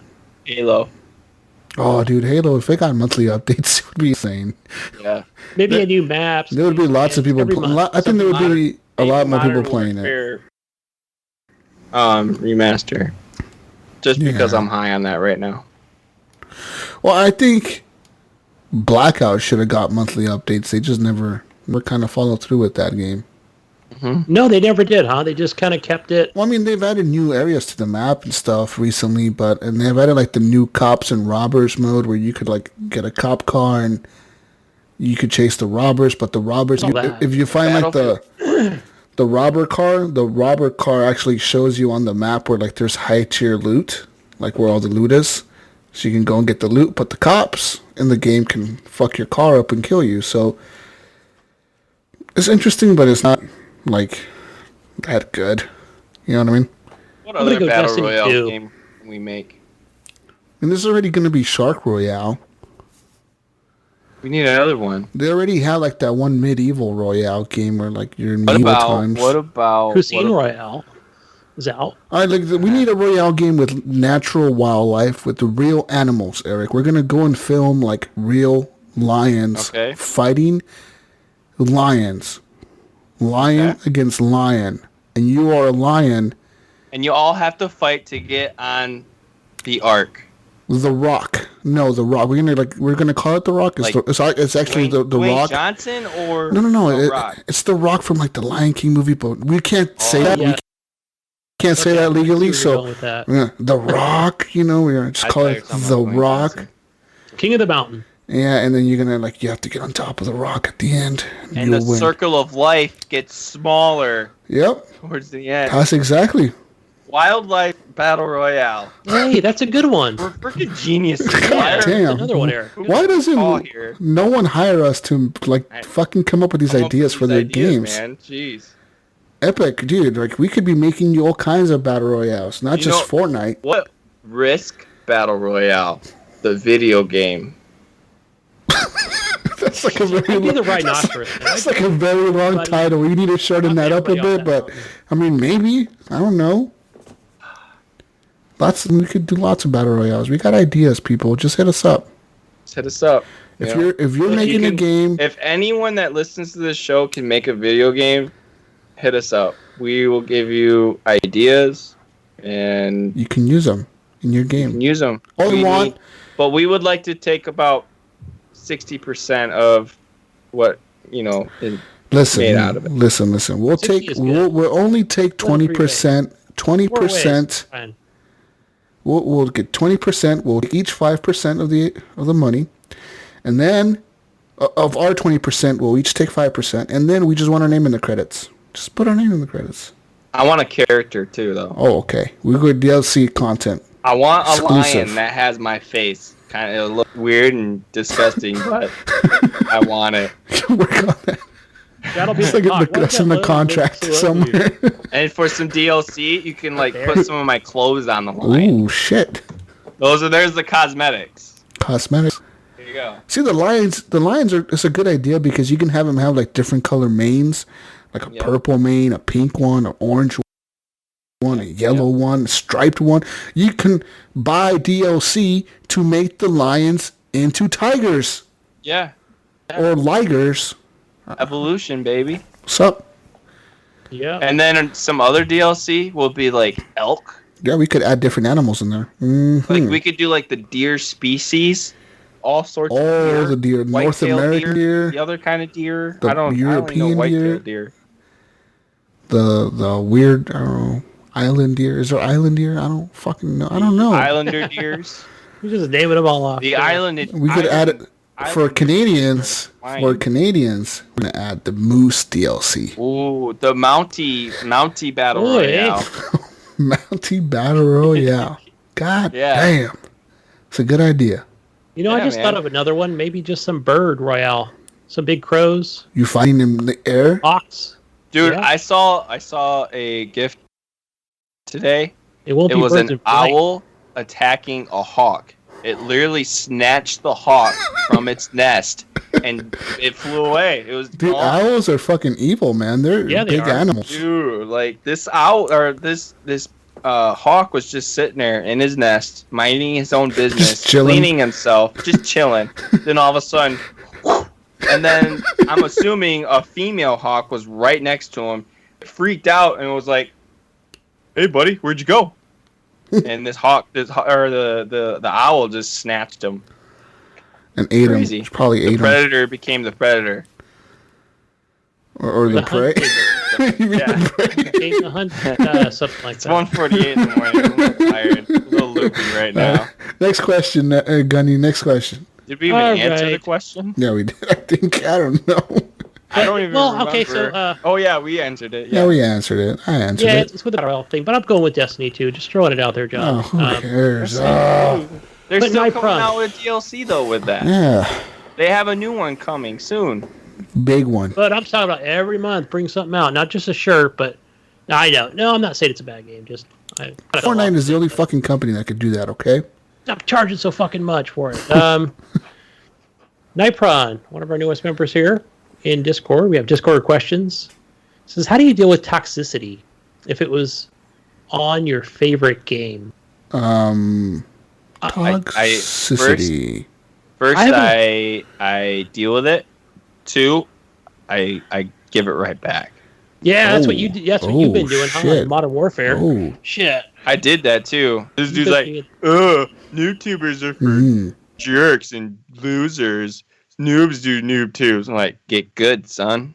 He didn't say anything after that. Yeah, but I know he's talking about toxicity as far as, I don't know, as far as like people calling each other. Are you talking about like griefing? Hateful and people like messing with you or like or trolling you, or I don't. Probably trolling you or like telling you you're bad. You just ignore them. You suck at this game, man. I told you to go this way. Just fucking ignore them, man.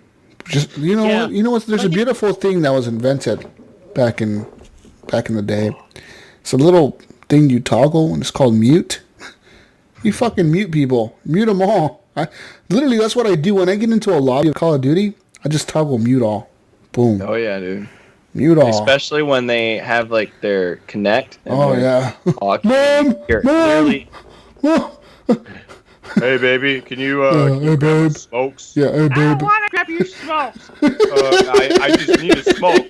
There's a break right now. Why can't you? You said you're going to stop smoking. Yeah. Then you just hear this whole like personal life dilemma. Or there's a baby crying. Always a baby. Fucking baby crying. Hey, dude.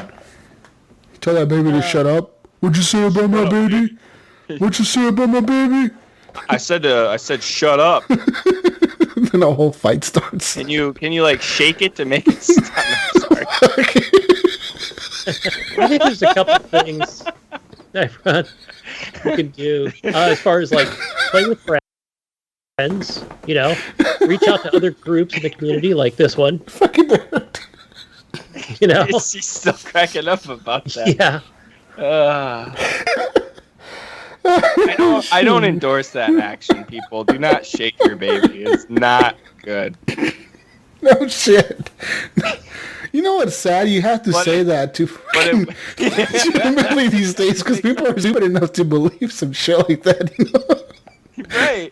Oh my God, heard on a podcast that if you shake your baby, it shuts will up stop crying. Well, yeah, lady, it will stop fucking crying. Stupid people. Yeah, those people are dumb. Yes, people are really that dumb. Yeah, I didn't mean to interrupt you. It was just, when Gunny. you can make Jesus laugh, you gotta take advantage of that opportunity. Cool. It's very rare. Milk the shit out of it. Yeah. Yeah, he was about to cry because he was laughing. There's almost tears coming out my eyes. I know. Oh shit. All right, what were you saying, Gunny? What were you saying? Yeah. How do you deal with toxicity? You reach out to people in really good groups like the one we belong to, the Horrible Gamers group, the podcast group, the our Discord group, and you play with the people and sometimes you meet randoms and you meet good people, Yeah, except for Alan. Fuck him and his group. I don't like that guy. So I just want to touch on that for a minute. Jesus. What? Just want to touch on that little sore spot between you and Alan and just that whole thing with the Sea of Thieves and Nipron, listen closely to this because I felt that was toxic, that whole situation. Listen to that. Alan was using his male. He was using his male toxicity to attack me. I felt attacked. I'm a survivor though. I'm a real survivor. I survived the Alan attack. So for anybody out there that's also a survivor of the Allen attack, reach out. Reach out. Right? You're not alone. I love you, Alan. You're not alone. You too, Jesus. Fuck Alan. Fuck you, Alan. Fuck you and your bullshit. I take the middle road on this one. But yeah, I kind of backed off on that. I'm like, whoa, too much toxicity there, you know? That was a tense moment situation. Too much toxicity. You know, in that whole week or 2 weeks of gaming. Well, I didn't touch Sea of Thieves for like a month after that. Wow. See what I'm saying, Ipron? So it was a very tense thing. And I probably didn't touch it. I think I played with Pinpoint Reddit a couple of times. We played with some people in the community, and yeah, so, but yeah, you just kind of back away from it. You know, you do what Jesus said. Hit that freaking mute button. Hit the mute button and block people, dude. Like, I legit get messages from people all the fucking time. Fuck you, you fucking suck, fuck you. I'm like, dude, report, block, son. You're blocked. Fuck. Sometimes I don't even report them. I just fucking like, whatever, dude. Fuck you, man. Block. Yeah. And then you hit that subscribe button. There you go. Nightcrawler has another question, guys. I don't know. What's the next question? It's going to go about 3 o'clock in the morning here pretty soon. No, Eric. Time goes forward. Yeah. Yeah, spring forward. Oh, we are springing forward. We're springing forward. Yeah, so it's not even going to be 2 a.m. It's going to be 3 a.m. Dun, dun, dun. Happy Sunday, everyone. Yay, we've made it. We're podcasting, and it's the next day. Nightprod has another question. What kind of features do you guys think the Switch 2 will have? Or would you like it to have? Hopefully a 1080p resolution. At least. Yeah, at least, right? Fuck, man. My phone has better resolution. That's about it. That's about it. Just a 1080p I want to say a 1080p resolution and more internal storage. Maybe like 120 gigabyte internal storage might be good. Yes. Full on handheld mode. No dock. Just a handheld device. I agree. That's all right. Cool. Sure. Because I feel like 80% of the people that own one play it in handheld. That's just me. Or give you the ability to dock it, but don't sell it with the dock. Yeah. To lower the price. You could buy a dock. And I think they will. Next time around, there will be a SKU without the dock. You could buy the dock for like $100 by itself separately. So just sell the thing for $200 and cut the dock. I also heard the Joy-Cons, like the left Joy-Con is not made right, and it's kind of funky, and it keeps breaking on people. Yeah, I see a lot of... There's kits they sell to repair these things. Yeah, so maybe better built Joy-Cons. There you go.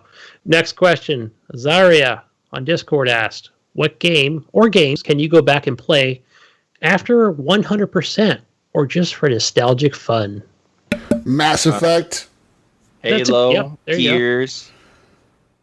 Modern Warfare. State of Decay 2. Civilization. Fusion Frenzy. An old I saw that on Xbox today. I saw that. Dude, I love Fusion Frenzy. Such a fun Call of game. Call of Duty. I could prestige. I could prestige in Call of Duty and Medal of Honor Frontline. Dude, Medal of Honor's fun, man. I miss Medal of Honor games. There was Amped. It was a snowboarding game. I remember that. Yeah. I remember Amped. Tony Hawk Pro Skater. Oh, Tony Hawk. Hell yeah. Yeah, you just go in remote and start skating. Yeah, you're not playing for anything. NCAA football 2014. Madden. I could play Madden over and over and over. Just play the seasons over and over and over. Yeah. You know? Because it's always going to be different how the game plays out usually. Yep. So there you go. Jeez, I can't think of any. You named off a lot of the good ones. What games do you love to hate? Or what games do you hate to love as well? Wait, what? Let's go with the first one. What games like I don't know, like freaking fuck you, Fortnite. Fuck Fortnite. It's for noobs. Fuck, I don't know, man. Fuck Anthem. Fuck EA. Fuck. Diablo. Why is there so much hate, Wingman, on this game? I don't get it. Jesus on board with this toxicity. Fuck Anthem. Male toxicity in Anthem is rampant, and I'm sick of it. More toxicity. Damn. I hate... that's it. Destiny. Fuck Destiny 2. Also, fuck you, Destiny. You stole my friend Brink from me, you fucking piece of shit. What else? That's it. Yeah, I guess for me, games I love and hate. I don't know if I don't hate card games, but I just don't like them. So I guess I can't really put too much hate on them. You know what? Fuck that game Wingman plays. What's that game called? The Gems. The Gems War? Oh, fuck that game. I'm throwing toxicity out there for everyone today. Ooh, Ark. Ark is one. I don't really enjoy Ark. Fuck Ark. No, I don't like Ark either. Fuck Ark. Ark is fucking weird. PUBG. It's a strange game. Yeah. Whoa. Fortnite. The art style is not for me. They went and made another one too. It's not even called Ark. You know what? Fuck Realm Royale. That piece of shit, pile of shit game. I'm surprised anyone plays it. I was watching a streamer I like today. I'm like, hi, good stream. But inside I'm thinking, I hate this game, you know? Yeah, fuck, it's so bad. Sorry, Dave. Alan, I know you guys love that game, but I don't. That's why I'm not even playing it. I'll probably be playing it tomorrow. You watch. Another game that I would want to bring back or go back to is OG Splinter Cell. Ooh, hell yeah. Oh, dude. yeah. Hell that was a fun one. Dude, the last one that came out, what was the last one? Blacklist. That one was actually pretty cool. I liked the mode versus Mercs or whatever. That shit was really cool, man. That multiplayer was really cool. The last couple games. Freaking OG Splinter Cell, Pandora Tomorrow, Pandora's and Chaos Theory. And Chaos freaking dope. Oh, man. And then at the time, Chaos Theory looked freaking It looked amazing, I think I played that on OG Xbox. OG Xbox, yeah, dude. Yeah. Same here. They need to bring that series back. Yeah, so fucking good. Damn, I remember playing that game, and the wife's like, what are you doing in that game? And I remember, like, you were able to stick the cameras on walls to look around. Yep. Yeah. Yeah. On And the walls. wife's like, what With are you the doing? little gun, like like my you would- camera. Yeah, you'd shoot a camera. gun. Yeah, And then I love the noise the fucking goggles make when they turn on. Oh, Yeah. yeah, dude. Fuck yeah. Yeah, dude. All right, let's look at looking at Realm Royale Steam charts. Oh god. The last time they were even above 10,000 players playing the game was back in June of 2018, and that was at 32,000 players. Rip. That was average players. At that point in time, they had a peak of 104,000. In the last 30 days, they had a peak of 10,000, but an average of only 3,900 players. That's right. Yeah. Down 10% from last month. That's right. Fuck Realm Royale. Fuck. Yeah. Fuck that game. Yeah, but we do have one last question. I think I got them all, guys. But same one from Azaria. What games do you hate to love as well? You know, I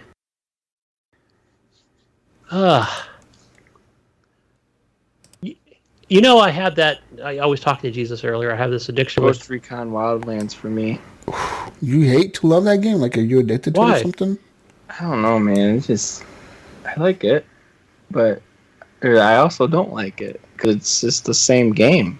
It's just repetitive. The whole thing is just that is repetitive. true. It is true, right? Like, the whole thing is like, go here, like, go shoot shit up. Yeah, I'm going to a house. Arrest this guy. Chase this guy down in his Lamborghini, and you're in a helicopter. Yeah. Hey, but I hear the same thing, Eric. I hear that whole thing, like, I think it was Angry Joe that talked about in the Division 2, and something he pointed out where, you're going to a mission. I'm getting so annoyed with that guy. I feel like his reviews and just everything is just going downhill. Why don't you like him? I take him with a grain of salt. I don't know. He complains so much more. That's True. Like even with the Division, he was just one complaint after the next after the next. That's kind of the point of his fucking channel, isn't it? Angry Joe. Well, no. That's his whole mantra, right? Like that's his whole thing. It's like, what are you saying? Like, Dr. Disrespect is too disrespectful. I don't. Okay. No, it's like the final things. I get it. I get where he's going. Like, so, like his whole Anthem review had nothing to do with the game. What was it about then? Well, it was the load times. The load times do suck in that game. You can go on your phone. And play on your phone while you wait. Okay, that's bullshit. I'm with Angry Joe on this one. Fuck you, Eric. Right, their whole idea is everything to extreme, right? And cries and complains about microtransactions. We don't care about them anymore. Obviously, people aren't going to stop buying microtransactions. I buy them. I buy them all the time. Yeah. You don't, I mean, if you want to buy microtransactions, buy them. Don't be starting a mob with fire and pitchforks because there's microtransactions in a game. Yeah, he does that with every fucking game, right? Yeah. His whole twist, his he's just been getting annoying lately. Right? The way he does it, I get it, you know. A lot of YouTubers. I've had to like stupidity. Yeah. Find some different people to like watch for gaming stuff. Like I've been watching more Game Ranks, and I've been watching. Oh gosh. Yeah, Game Rex. Yeah. Game Rex. Is that the guy that talks a million miles an hour? Some of them. There's like 3 of them. Let me tell you who I watch for gaming stuff. We don't care about what you watch. Anyway, what's the next question? I watch Robos the Viking. Robot the Viking? Robos. It's like Rob and then Boss put together. What is it? Gaming channel? No, it's just this fucking dude who plays games. He's doing it. He's been doing it for like, I don't fucking know, 9 now. I remember watching it back in like 2010. I'd watch him play Battlefield 3 and shit on Xbox and PC and. Oh man, Battlefield 3. He's a Swedish guy. That's why he's the Viking. And he pretty much just plays like fucking random games on PC and shit. Streams them. Do you ever hear of Neebs Gaming? Neebs Gaming. They do a lot of Battlefield videos, but they're all funny. Oh yeah. I've seen those guys before. Yeah. Yeah, they're funny. I also like those. I also like those guys. I always see them on Facebook. I don't know what their actual channel. But I'm pretty sure it's a YouTube channel, but they do all those PUBG videos, but like in real life though. No, I haven't. Like the 4 British guys. Battlefield Friends. Remember Battlefield Friends? I think they're still around. Yeah. I think it's the same guys. I'm not sure, but I like watching YouTube videos over streamers though because it's more. I don't know. It's just easier for me to watch. You know what I mean? Yeah. Streamers, like, you have to sit there and watch them when they're fucking live, and if you're not subscribed to them or you're not, whatever the fuck that shit's called, where you can't watch their old shit. You know what I mean? Right. Yeah, it's being subscribed, right? Like on Twitch, you got to have like Prime or whatever to be able to subscribe to somebody to watch their old stuff. Yeah. And a lot of them don't upload their stuff to YouTube because they have contracts with Twitch saying you cannot upload your stuff to YouTube. So. Correct. Oh yeah, another one I listen to is Kinda Funny, Games Daily, and Gamescast. That's a podcast, though. I do subscribe to them. But they also do videos too. So, and they talk like Games Daily. They talk like news, like what's going on in the industry. I like it. It's funny. Is it kind of funny? It's kind of funny. Had to go. Jesus, give me the drum roll. Yeah. Anyways, I think we've ended our questions. Are we done? Are we fucking done? Done. It's like a 4-hour show, man. I don't know what to do with myself. We recorded an hour show earlier for the Patreon people, and why does the Skype says an hour 17? Because you hung up on us. Oh yeah, that's an hour ago. That's right. I forgot. Why does Skype say an hour? Guys, we've barely been here for an hour. I think that's all we have for everything, for news and everything. I mean, unless any kind of breaking news came out today, which I'm going to see right now. I don't think. Crackdown 2 became backwards compatible. That's the only thing I see. Yeah. And the Division 1 is going to have a massive 52 gigabyte update on day 1. Division 2. I don't know why I said Division. I thought you said Division 1. I'm like, what? Why? Yeah, that's pretty much it. So get ready for that if you're going to be playing the Division 2 this Friday. And, is this a 7-minute breaking news? Secret Sony PlayStation game projects revealed following shocking Xbox news. We'll talk about this next week. There you go. Oh, teaser. Tune in next week. What will happen next week on the Horrible Gamers podcast? Next now week. we're doing previews. Will Eric finally stop being emo? I'm happy. I'm a real boy. That's a preview of next week's how Eric is going to sound next week. So get ready for that. I talk like this for the whole episode. That's right. Thank you, Simon. Yeah. You know, you can find us, Horrible Gamers Podcast on Facebook, Horrible Gamers Community, Horrible Podcast, something.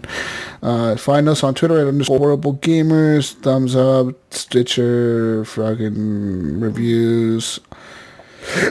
Reviews. Thank you to our patrons, Jonathan Hall, Alan Maybe, Joshua Wolf, Evan Tanaka, John Jerome, Adam Sunday, Clint Thiel, Dirty Bite, Robbie Wheat, David Snyder, Brian Capessa, Nathan Malice, The Mayo, and Jonathan Marcelo. Thank you guys for being awesome machines. Thanks to them, you guys don't have ads, so you have to list your names. How about that? Thank you, guys. How about that? Mm-hmm. Anyways, find me on Xbox Live. Gamer tag Jesus Walks a Lot.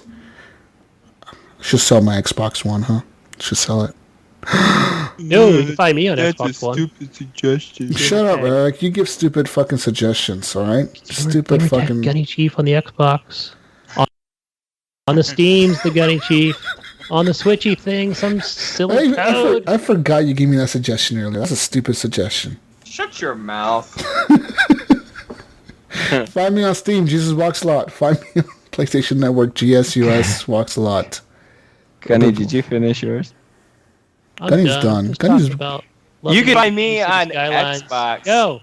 My name is Saint Nicholas, PlayStation Epic Irk, and then possibly pretty soon on the Nintendo Network. If you guys can get something arranged. On the Nintendo 64. Oh, we will get arranged. I mean, $200 I think arranged. you send Gunny your PlayStation 4. He'll send you a Switch. I will send him some nudes and $200. No, why you wait? You said you're gonna buy that $100 PS4 Pro. Why don't you send him your old PlayStation? Because I don't know when the Pro. I don't think. No, you're not getting a Pro. Fuck this deal. So you want the $200 now, right? No. So with this $200 extra bucks, you can use it to go to a Pro. Oh yeah. Yeah. But you're still gonna have to pay another $200 on top of that. On. And then you got to pay for shipping though. It's like $30, dude. Yeah. Not bad. Not bad at all. You're gonna probably want to insure that for package. real, though, I will buy your Switch from you. $50. We'll talk off air, you know? We'll see next week if Gunny sold his Switch to Eric. Gunny sold his Switch. Find out on Horrible Gamers episode 248. Alrighty. To Eric's voice onto the show. Let's go out of here. Peace out, Brussels sprouts. We'll catch you on the next edition of the Horrible Gamers podcast. Goodbye, good night, good day, good drive. Catch you on the flippity flip. Shake your keyboards. Wiggle your mouse. Brush your teeth and go to bed. Bye.